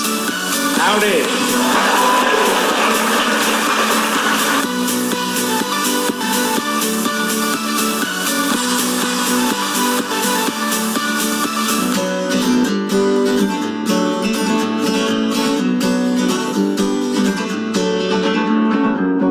Feeling my way through the darkness, guided by a beating heart.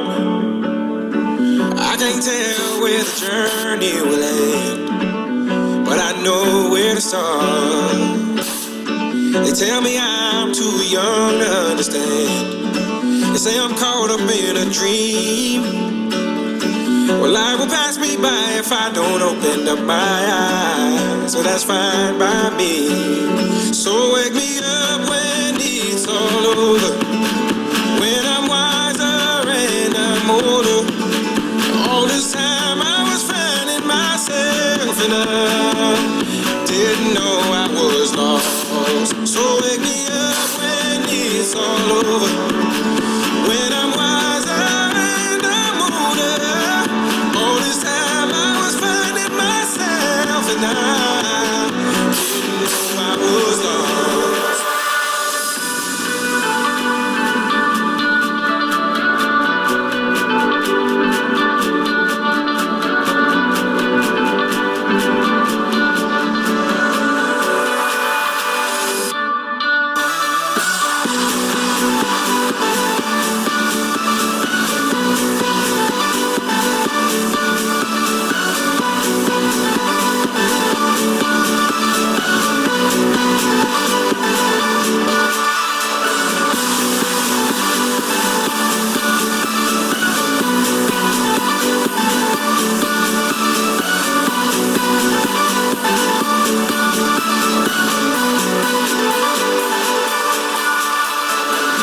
I tried carrying the weight of the world, but I only have 2 hands.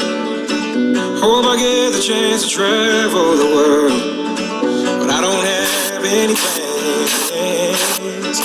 Wish that I could stay forever this young, not afraid to close my eyes. Life's a game made for everyone. Oh, Mummy, I'm scared by all these Americans. Mummy, I'm a bit of a lover of owls. Can I go to Hooters tonight?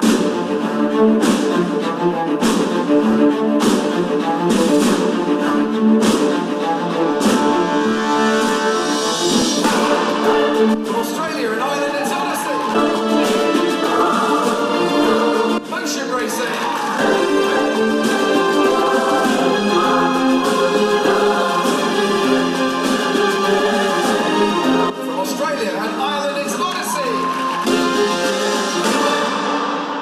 Australia, A1 Racing. I have 3 in my hand. The 3rd place, 2nd place, world champions for 2013. The world champions, supported by Formula One management and City University London. The winners of Formula One in Schools World Finals 2013 are from the Pine River State High School.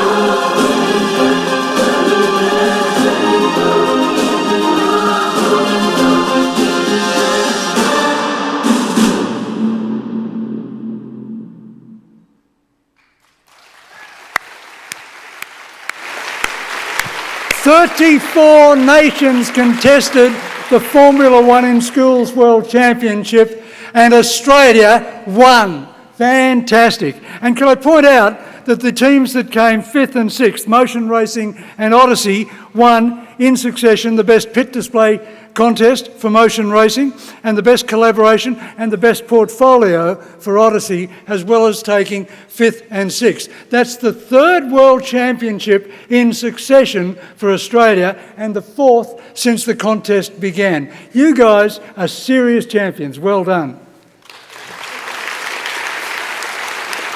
Sam's a champion. Let's hear what he has to say to his teammates. Well, I don't know about you guys, but from watching that video, I've still got goosebumps. It's crazy.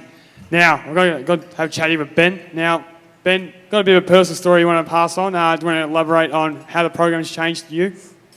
Rightio. So many of you wouldn't know, but I suffer from Asperger's syndrome. So that means I have a lot of trouble talking to people.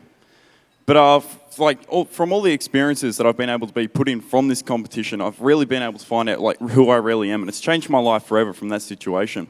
And what I really wanted to put forward is that no matter what you think might be holding you back, you really have to apply yourself, and you too can be standing up here on the world stage. Yeah, absolutely.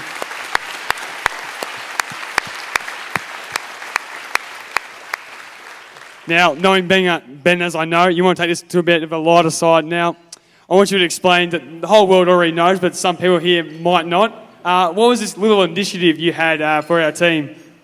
Rightio. So at the start of the year, my best mate Dylan here, we were struggling to get him a girlfriend. So what I started was hashtag Dylan 2013. So the program is for Dylan here to get a girlfriend by the end of 2013. It hasn't worked, so we're starting hashtag Dylan 2014.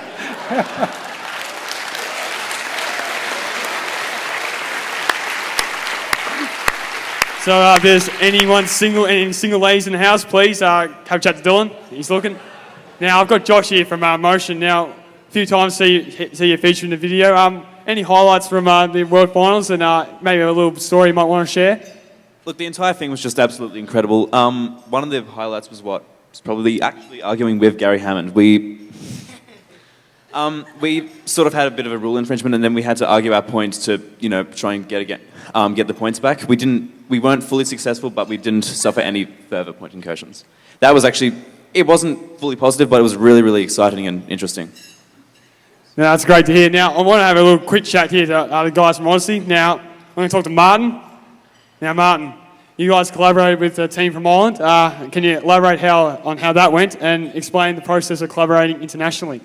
All right, so firstly I'd like to say that collaborating internationally was an amazing experience for all of us, and I'm sure it was for the Irish too, I hope. We mainly used Skype because due to time differences and that, we had to factor in when they're awake, when we're awake, when work's getting done.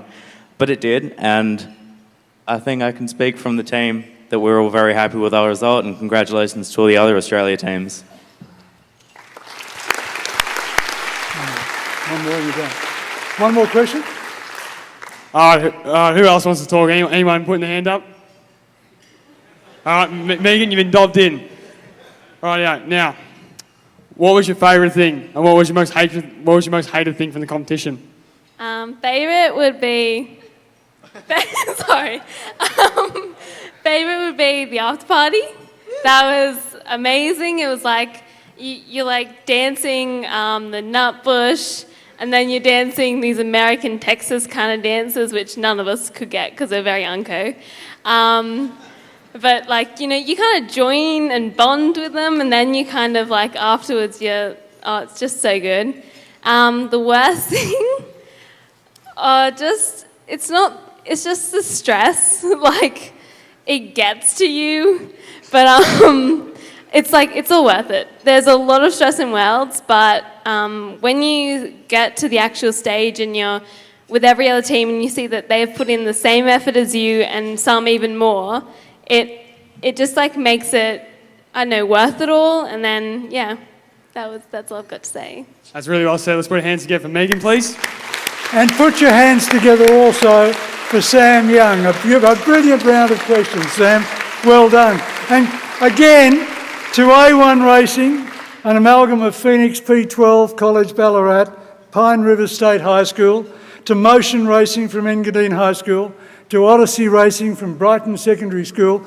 You are the champions. This is the Bernie Eccleston Award for Formula One World Champion 2013. 2014, Abu Dhabi in November. Can Australia do it? What do you guys think? Yep. Again, please put your hands together, folks, as these guys leave the stage. Just let them know what you think of them as young Australians. Well done, folks. Oh, head that way. What's the go? All right, now we've got a few special little presentations we'd like to make today. So when we were over in the World Finals, we bought and we signed some cowboy boots. So just a couple of people that we would like to please call up. Okay. Would you like me to call them up? No, you can do it now. You're doing a great job. Can we please have up Warren King from DMO and Deborah Maloney from REA? In which case, Odyssey, come back.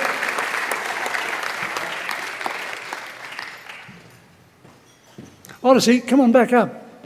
Seriously, sorry, got you off too early. You've got to be part of this.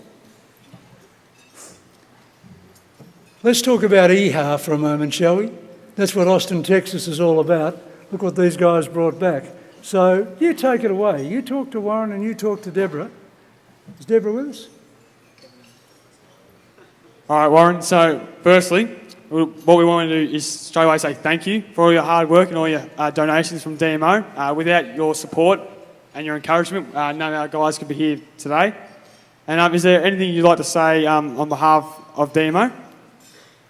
Yeah, but you better stand aside and wait for a little while because I'm always one to want to talk for a bit. Look, first of all, can I just thank tonight the organisers, F1 at Schools, Mike Myers, parliamentarians that attended, my colleagues, and the industry folk that are supported tonight. But mostly can I thank the kids, I shouldn't call you that, the young folk. Because for me, and I'm sure for all of us that attend tonight that are a little older, it's the great enthusiasm we get from the work you do, the standards you set, and particularly in DMO, one of the things we're most looking for is diversity, and I think tonight is proof perfect about what diversity brings. But can I just give you a little bit of a story back about some of the things you might face that you unexpectedly might face. So we run big projects, as you know, and a little while ago we were trying to test a long-range missile. So long-range, in fact, that no matter where you fired it from in Australia, it could hit a populated part of Australia. And in fact, we didn't like the idea of a missile landing in the back of a school somewhere and trying to explain it. So we chose to test it somewhere else, and in fact in America. Now this is the things that can go wrong that you don't expect. We took our plane there, we took our pilots there, and 2 days before the test, the pilot fell off his bicycle and broke his finger, his firing finger. So we got a new pilot over there, and the day before the test, the big target out in the middle of this couple of 100-kilometre long stretch, the target blew over. Had never happened before. It wasn't on our risk register. So what we decided was we'd take a crane out there and lift the target back up so we could do the firing the next day. And then the crane broke down.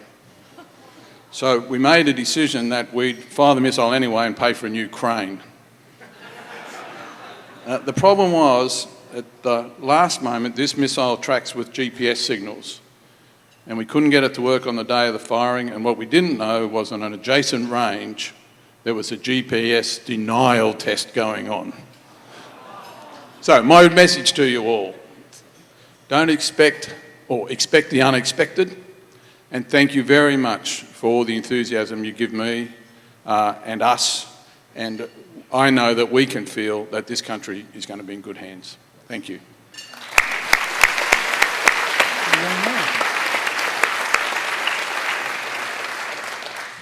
All right, so here's a quick presentation.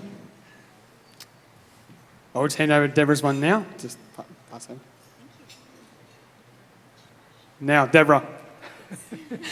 Deb, you do all the hard work at our state national finals. You're always here to help, always help shoulder cry on if you need it. You want to explain some of the stressful moments that you had to put up with us, and maybe we put up with REA sometimes. Where do I begin?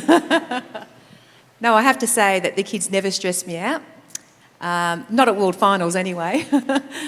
They're absolutely amazing, and it's nothing that REA does really.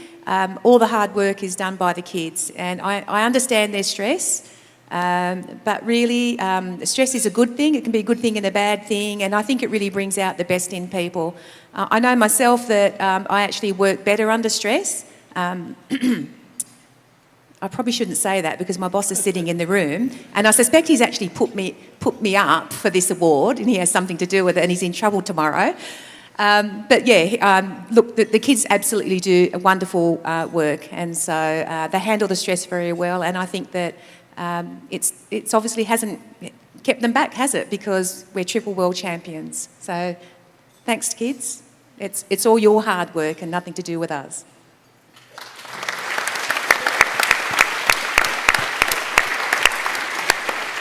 And with that, as I started to say earlier, congratulations world champions, congratulations world champion finalists. Sensational job in 2013. In 2014, Abu Dhabi, one team tonight is going to advance to that championship. We'll find out very shortly. In the meantime, please join me in again congratulating the 2013 champions. And Warren King and Deborah Maloney.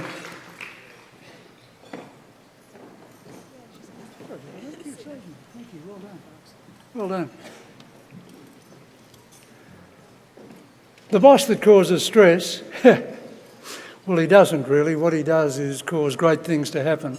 Dr. Michael Myers, OAM, has been awarded by his country for the work that he's done with engineering and the propagation of engineering amongst young people in Australia.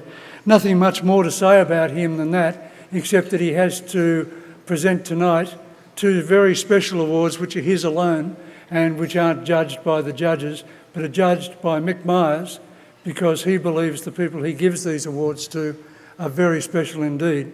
Well, I think we all think that Mick Myers is pretty special as well. Would you please welcome him to the stage?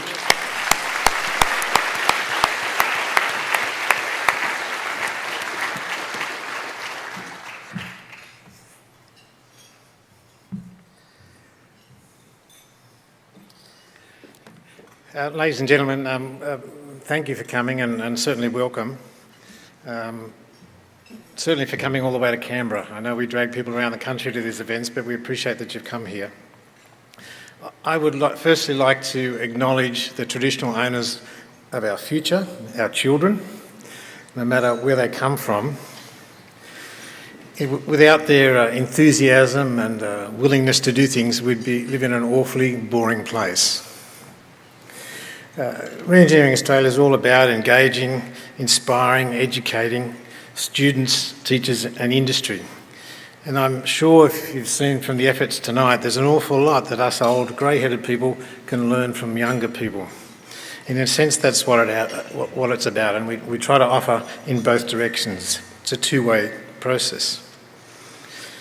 From the students that have come from Balga, who are all refugees, and they've been here a very short period, and they did all assure me that they'd come in the front door and not the back door. They're very proud by that fact. Right through to our world champions, there's a lot that Australians can learn by our youth and learn from our youth, both new and old. Their willingness to rise above adversity and to take on the world is unbelievable. And we're here tonight, as I always say, is because no one said we couldn't. And in a sense, that's driven us from day one. But an event like this doesn't happen just because we want it to or we click our fingers. As Deborah mentioned, there's lots of stress. And it's usually not the children that cause the stress either.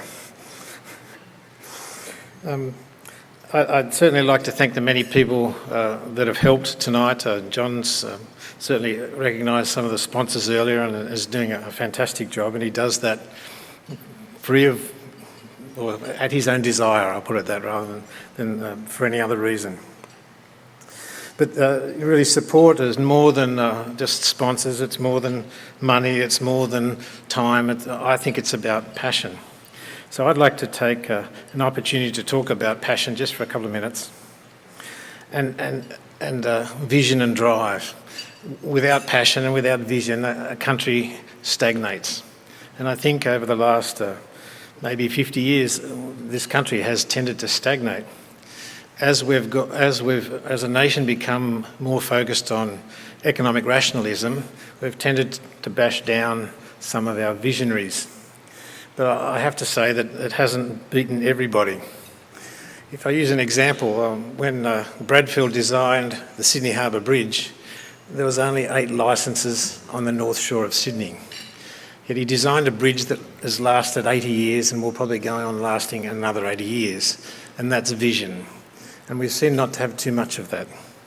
But I've certainly found vision in a couple of people, certainly Warren King.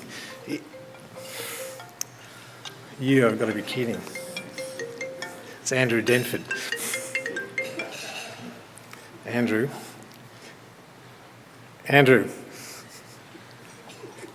I'll call you back. Anyone in the world, he's probably watching. And he did that to be smart, I'm sure of it. So Andrew runs the UK operations.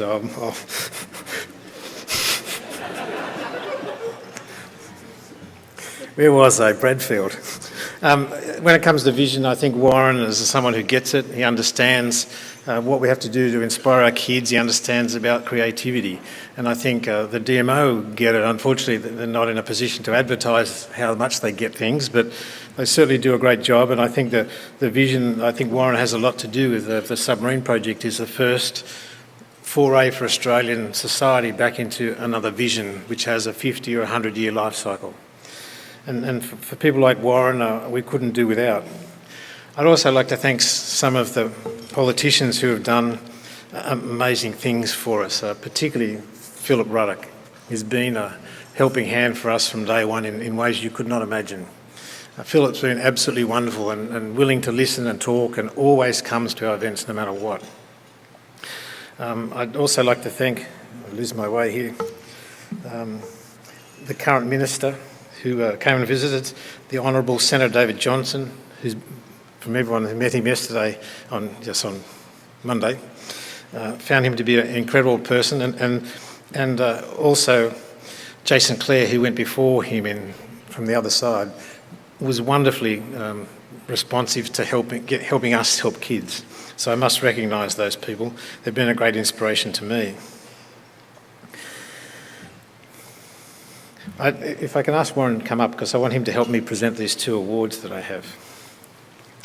The rock that REA sits on is Deborah, who sort of hides behind things here, but Deborah, combined with her team of Tony and Brett and Marie and Joe, and maybe if I could ask them all to come up just for 1 second. It's Deborah that makes, come up, no excuses. Marie, Tony. This is the extent of our team.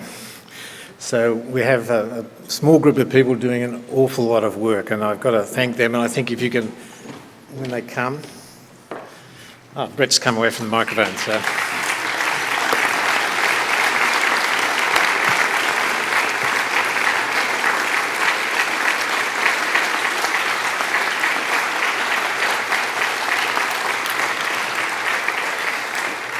They do a wonderful job, and Deborah keeps everybody in line. So all you guys, I keep saying to you, get a girl in your team and they'll organise everything for you.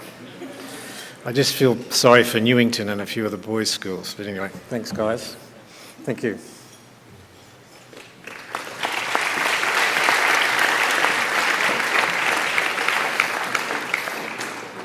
One short thank you. I'd like to thank the A1 racing kids who stepped in and ran the track and did all sorts of stuff, and those who around saw them doing it made life very easy, and Sam took a job off me, which I thought was it's fun, but there's usually 6 other things I should be doing at the same time. So please thank A1 again for their efforts.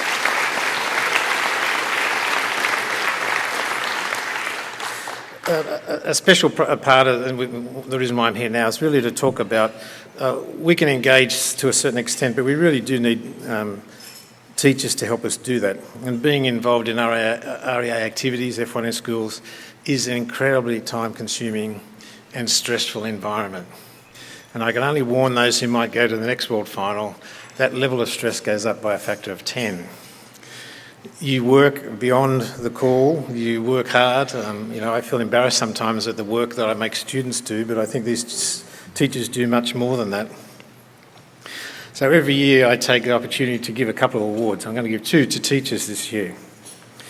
Firstly, there's what I call the Chairman's Prize, and that's a prize I can give to anyone because I can.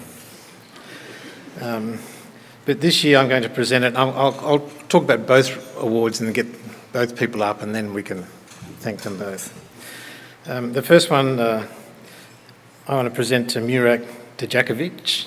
I probably said that wrong, but Murat, everyone knows Murat. In addition to...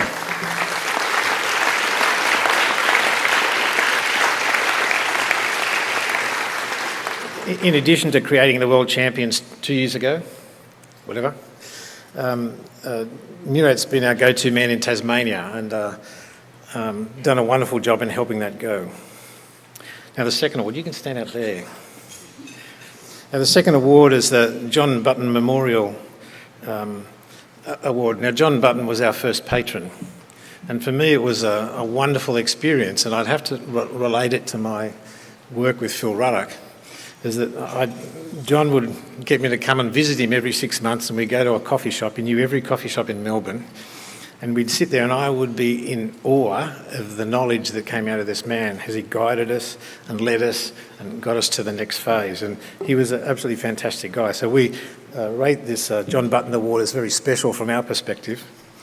So this year I'm going to give this to Corey Giskins, who...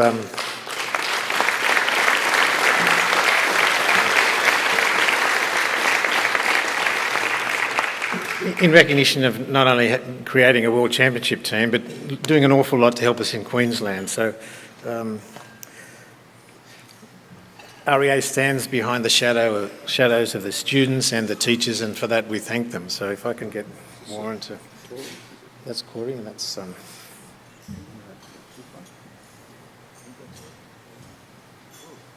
This one's...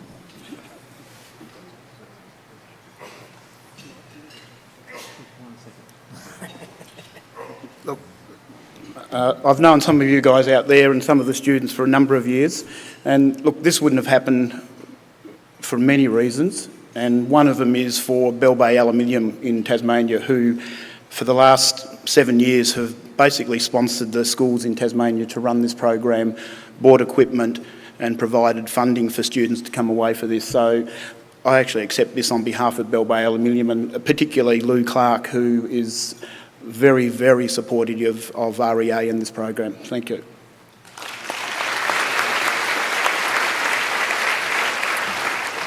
Thank you very much, Mike. I really appreciate this. As a teacher, I accept this on behalf of every teacher in the room, to be honest with you.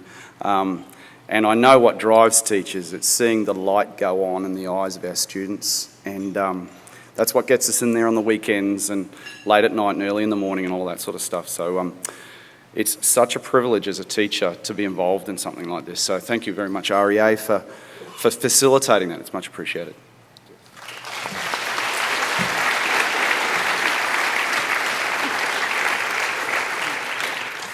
And I only have one small thing to say to the students here. And it was something that a very wise man said to me, and it was, believe in yourself, trust in your instincts and your ability to succeed, and life will happen for you. Thank you.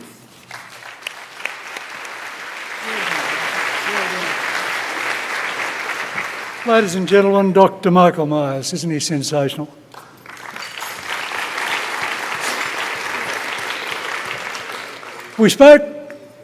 Michael spoke of the John Button Award, and for those of you who maybe aren't aware because you're a little young, John Button was, to a degree, the major catalyst in the change in the automotive industry in Australia. The Button Plan, which called for an amalgamation of car-making facilities in Australia, was his goal in life. And to a degree, he achieved that. And I don't think it matters which side of Parliament you come from. It's a parliamentarian with passion that counts. Take Philip Ruddock as an example. And Button certainly was one of those. And I guess right now, John Button has left us, of course, hence the Memorial Award. He wouldn't be a happy man knowing that this year the cessation of the Australian motor manufacturing industry came to fruition when Toyota joined Holden and before them Ford in announcing that by 2017 they'll no longer be manufacturing motor cars in Australia. And for many of you guys in this room whose passion is automotive and whose ambition is to work in the automotive industry, I guess that's not good news, but let me tell you, it's not bad news either, because tonight Michael Myers and others have announcements to make which I think will fill all our hearts with joy. You saw outside today a display called Subs in Schools. Tonight is the official launch, the official announcement of what exactly Subs in Schools means. Let me tell you, in 10 years, the federal government pledged $3 billion to the automotive industry in Australia to propagate it and to keep it afloat. Activities beyond the motor industry's control prevented them from taking full use of that funding, and they didn't do so. $150 million of that funding was to go to R&D, and some of that now won't be spent, obviously. But the Australian government has committed to the future submarine program, and over the next lifetime, at least my lifetime, $35 billion is to be spent on a project which in my view is bigger than the Snowy Mountains hydroelectric scheme of the 1950s, which is probably a program which will put Australia on the international map as an innovator, a manufacturer, and as a go-to place for so much technical knowledge and aspirational ability that you guys will all be beneficiaries of that. And for that, I'm sure we are all looking forward to the future. And for that reason, I would ask David Gould, the General Manager of Submarine DMO, to come forward and tell you a little more about what Subs in School is going to mean, not only to you, but to Australia. David?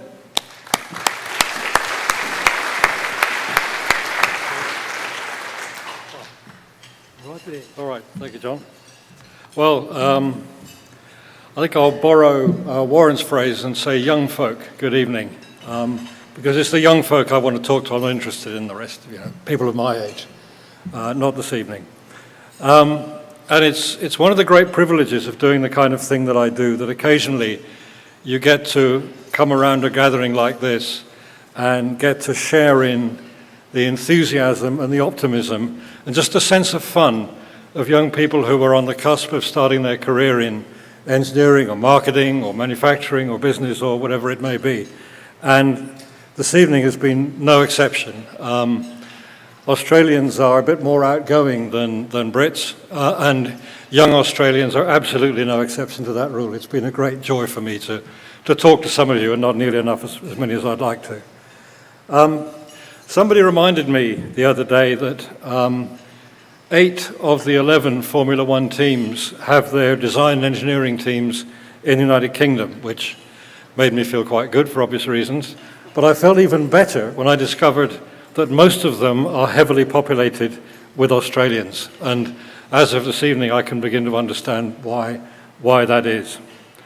It's been talking to you, great fun to see how you're coping with the challenges, the technical challenges of Formula One design.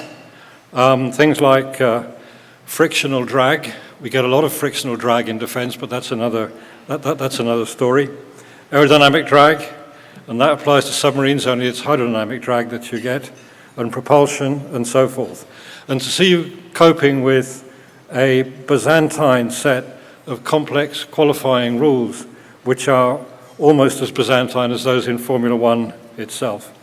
And so for your encore, the DMO will be sponsoring a new initiative for Re-Engineering Australia Foundation, which is submarines in schools. And this will have the usual program advantages: learning about engineering principles through activity, learning about, in this case, fluid dynamics, buoyancy, stability, design and manufacture, project management, and even with submarines, a little bit of marketing. There is a little bit of that goes on, but not as much as with motor cars. But there'll be some added dimensional challenges here.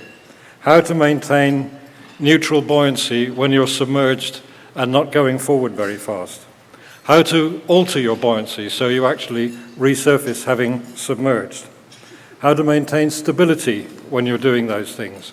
And please note that there were some young lads yesterday evening who suggested to me that one way of maintaining stability was simply to go very fast and use your vanes to manage your stability and direction. This leads to things like airborne torpedoes, which has been known, and it's not a very good idea, and you don't get any points for it. So what I suggest you do is look up something like metacentric height in submarines on Google. It's really good, and will challenge you a bit more. This is a really timely initiative because, as John has said, we are on the cusp now. We have started the Future Submarine Programme, and we need to build up a real critical mass of submarine knowledge in Australia, in industry, in universities, in the DMO, in preparation for the build-up of the project. We actually have a future submarine design team in Australia today. It's about 50 strong in Adelaide, and it's building up, and it will need to be across industry and across government, across the Commonwealth, several hundred as we take this thing forward. So there'll be plenty of opportunity to get some mentoring if you take part in this program, and we shall need a rapid expansion over the coming years, and this will be an enduring project. So I expect and hope to see some of you and your successors in future schools programs becoming involved in this. I think it's worth reflecting that the first commanding officer of the first future submarine is still at school. That's the kind of timescale that we're talking about. So there is plenty of opportunity into the future. So I very much hope that you, some of you and your successors, are looking forward to taking part in submarines in Australia, in the real submarine program in Australia, and I hope you're looking forward to it as much as I'm looking forward to being involved in submarines in schools in the next year or so. So thank you very much and good luck.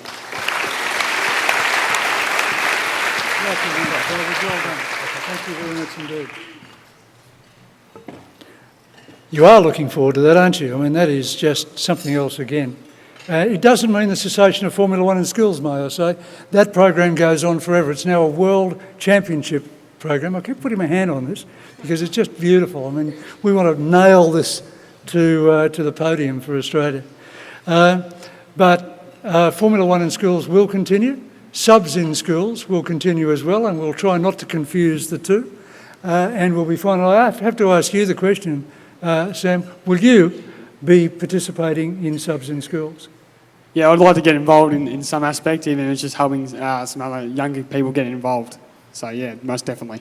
Fantastic, and there it is from the world champion, so let's have a go. And now, folks, we move to the time of the night that you've all been waiting for, haven't you? The part of the evening that crowns the national champions in the development class and in the professional class for 2014. 900 points on offer. How close did the 29 teams that participated get? To find out in the development class, please welcome to the stage Mr. Harry Dunstall, Deputy CEO and General Manager Commercial of the DMO. Harry? There he is.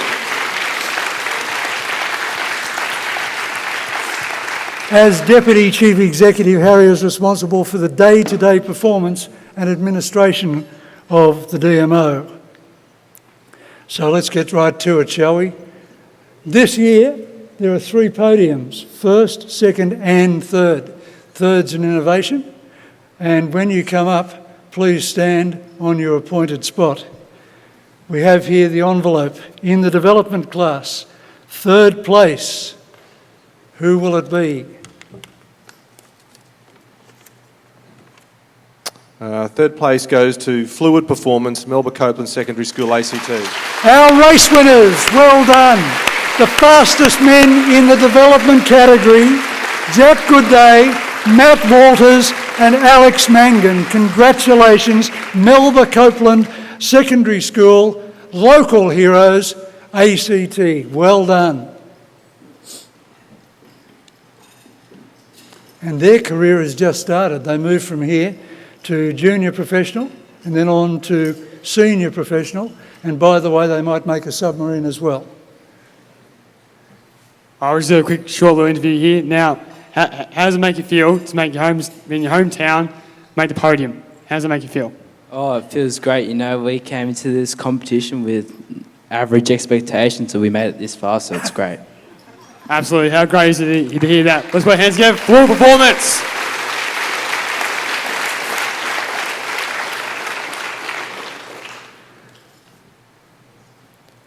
You can hop up on your podium if you like.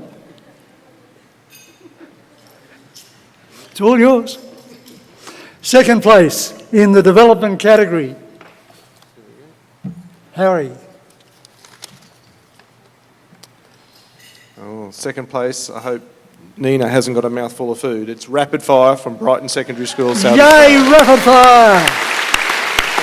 Sarah Pardon, Nina Phillips, Oliver Richardson, Jack Hillard, Brighton Secondary School, South Australia. They won the Collaboration Award tonight. They won the Engineering Award tonight. Now they're second outright in the development category. Well done.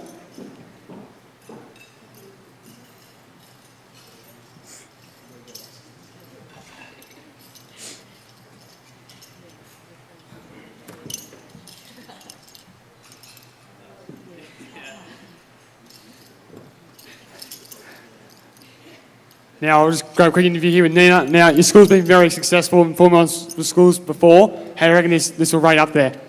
Well, I know I'm so proud of my team, and I'm sure our school is pretty proud of us.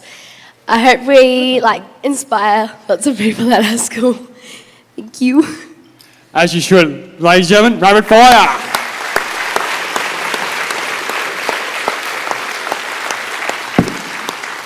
National champion, development class. You don't have to have won an award during the night to win this if your points are right. Harry, the 2014 national champions in the development class are? Quantum, Newington College, New South Wales. Roger Lee, Anton Moraldo, Evan Farbos, Sebastian Hodge, Newington, New South Wales.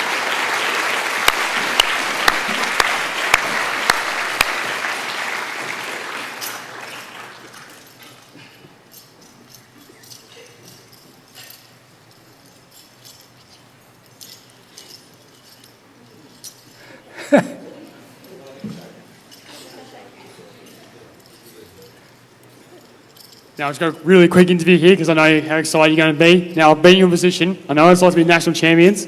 How's this rate in your life so far? Well, I must say, it's pretty awesome. I have to agree. Ladies and gentlemen, our 2014 development class champions, Quantum.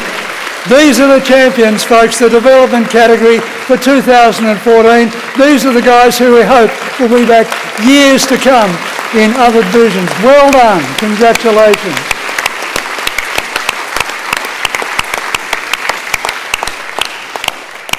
And there's a photograph about to be taken of all of them together before we move them off the stage, and I think that's only quite appropriate. While we do, Sam, were you ever in the development category? Yeah, I was. 2 years ago, I competed in the development category. How did you go? I was successful there as well, and we won that development category. And I went on to compete at my first World Finals in 2011 in Malaysia. What hope did the development category give you for continuation in other divisions? I think the best thing about winning development category is the opportunity to collaborate while so young with another country. This gets to teach you about the culture of other people from around the world, as well as learning new traits and experiences that you can implement into a winning formula. Guys, would you please once more congratulate the first, second and third place in the development category, fluid performance, rapid fire and quantum. I think these guys can leave the stage now.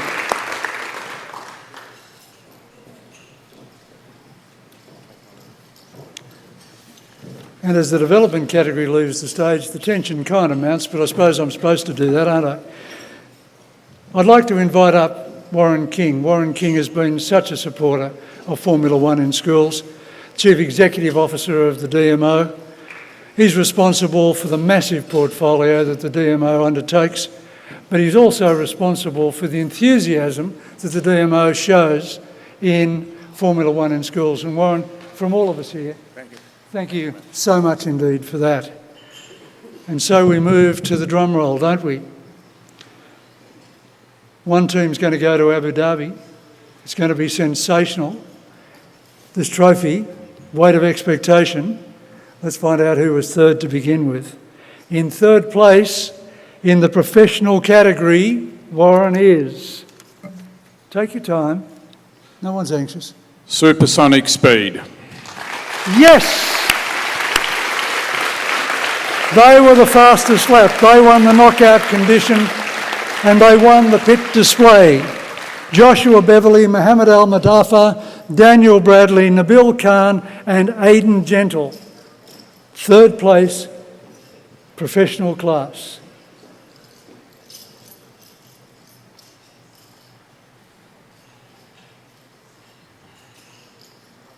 Now I'll make this quick.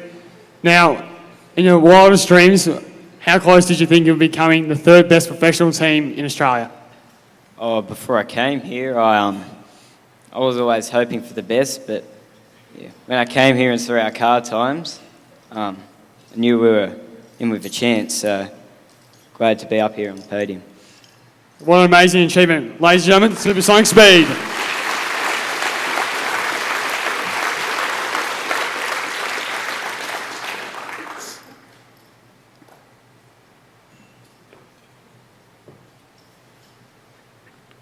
Second place, one off the top of the podium, and something of which you can be absolutely proud because the competition has been intense and immense. The Chief Judge has said this is one of the closest called competitions that he's ever been involved with.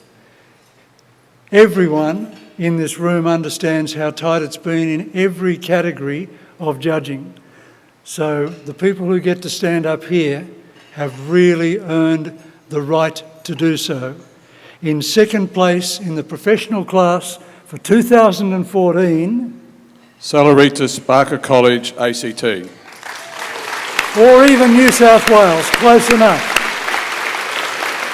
That is Minal Mistry, Andrew Simpson, Patrick Smart and Varan Weeraskira.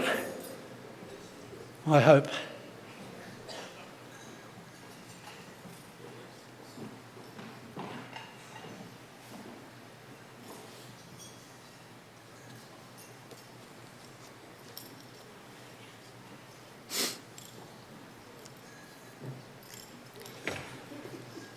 Now, Minal, you worked so hard. Has it all paid off? It really has. I actually never expected to be here, and to be honest, I'm now starting my HSC, and I didn't quite get to do as much work on this national competition as I'd like to, but these guys have really picked up for me, and I'm really glad to be able to be here. Well, we're all proud of you. Ladies and gentlemen, Salaritas. Well done, Salaritas. That's sensational. I hold up the envelope. This concept of opening the envelope actually came from the Formula One in Schools World Championship last year. You saw David Croft hold it up in the World Championship. It's a good idea because it does raise the suspense. It's a beautiful seal too. I could talk about this for some time actually. But maybe I shouldn't. Maybe I should simply say that the winner of this is going to go to the World Formula One Championship in Abu Dhabi in November. The winner of this is going to try and make it 4 in a row for Australia in the World Formula One in Schools Championship. The winner of this gets to stand on that podium tonight. And the winner... Gamma Racing. Yay! Winner of the best portfolio, winner of the marketing segment, and now outright winners, Hannah Clancy, Troy Miner, Luke Papandrea, Matthew Sade, and Jordan Duncan.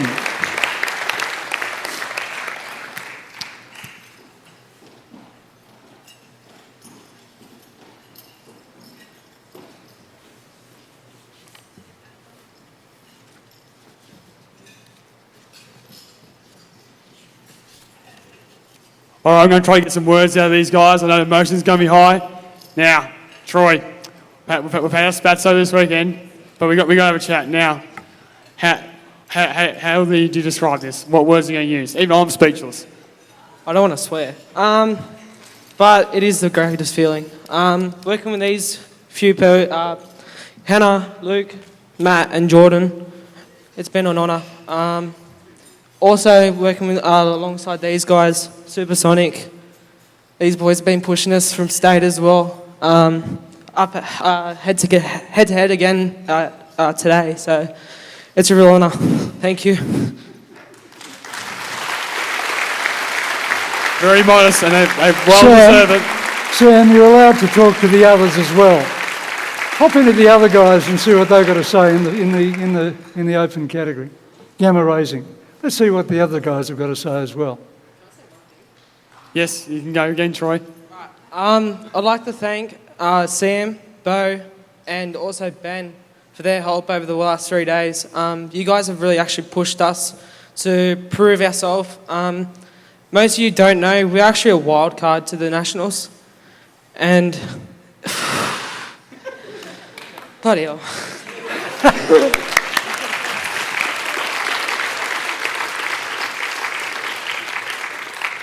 All right, Hannah, you got anything else to say? I just wanted to thank Mr. Gorry. He's done so much for us, for Magdalene and for Falcon Racing. Like, this couldn't have happened without him, and we owe him everything. So thank you, sir. We love you so much. And Falcon as well for pushing us as well, so thank you. Now, rest of you, what else have we got to say? Any words? Oh no, just thank you to everyone who's helped, our family, friends, and even Mr. Gorry especially. He's always been there for us. Yep. Thank you. Well said.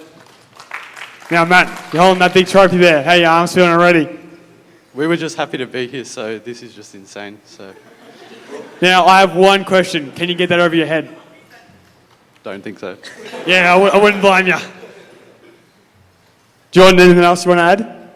We came to this competition, we never expected to win anything, so it's a real surprise that we were actually able to win. Very modest. They've done so well, they should be so proud. Ladies and gentlemen, Gamma Racing.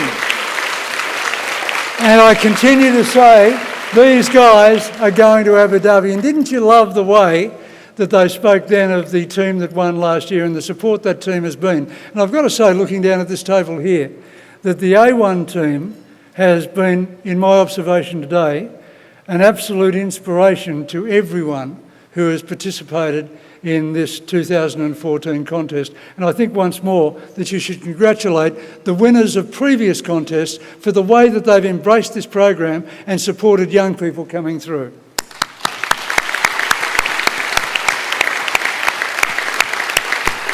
And that, folks, right on time, brings the formal part of the proceedings to a close tonight. You are, of course, most welcome to stay and enjoy each other's company, because I'm sure there are a lot of war stories to tell about what happened tonight. There are a couple of people that I would like to just identify, if I could. Firstly, Warren King. And again, would you join me in acclamation for Warren King and the DMO? Secondly, to Michael Myers, congratulations on everything, Mick, that you've done to make this contest such a growing concern, and one which I think could be well said to lead the world in terms of what it does for the participants. Well done, Mick Myers.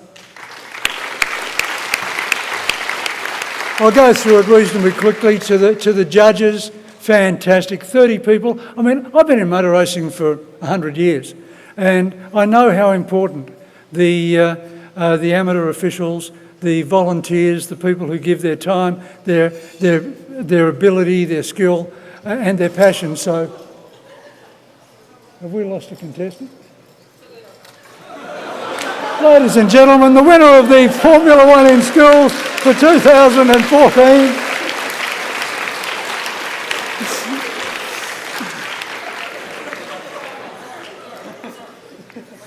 You okay? All right, let's wrap it up real quick now before somebody really has an injury. To the competitors, to each of you in this room, I think you all deserve to give each other a round of applause because you've done brilliantly.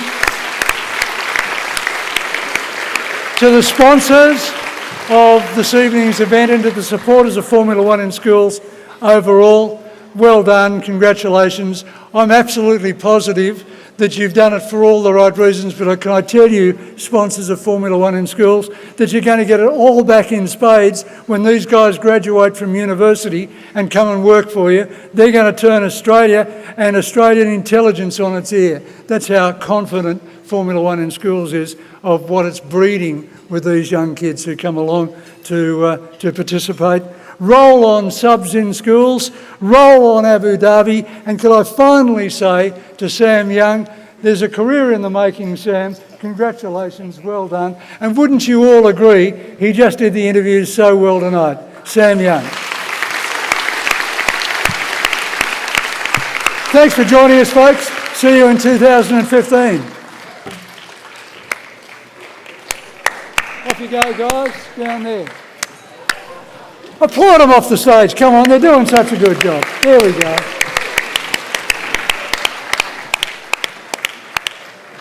Well done, mate. Congratulations. Yeah, you did good. How'd you feel?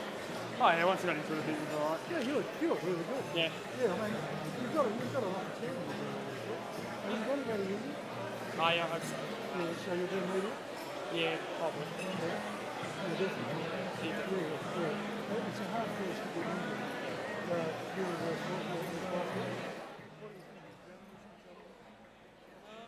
like to get into television more in journalism.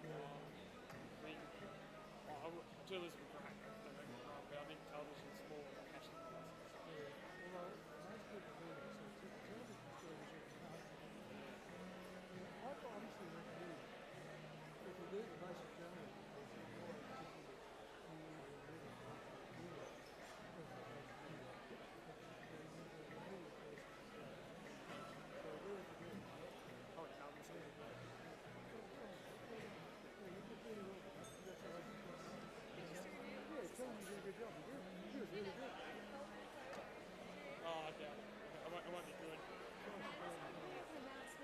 Sorry to put a damper on things, but we need to make an announcement about kids going to the displays. Yes, please, we need to be out here in an hour and a half. So we need to move pretty quickly.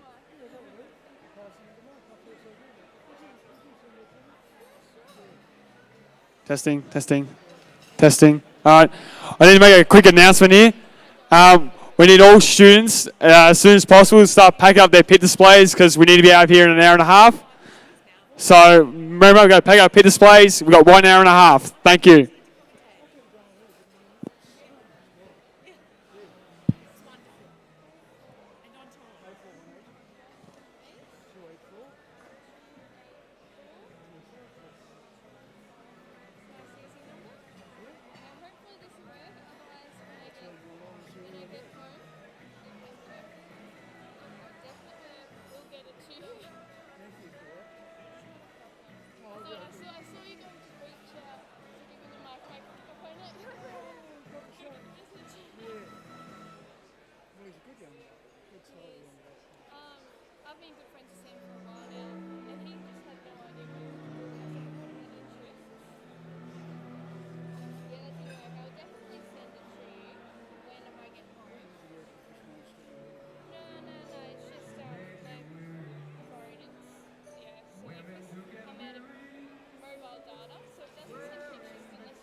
Clear.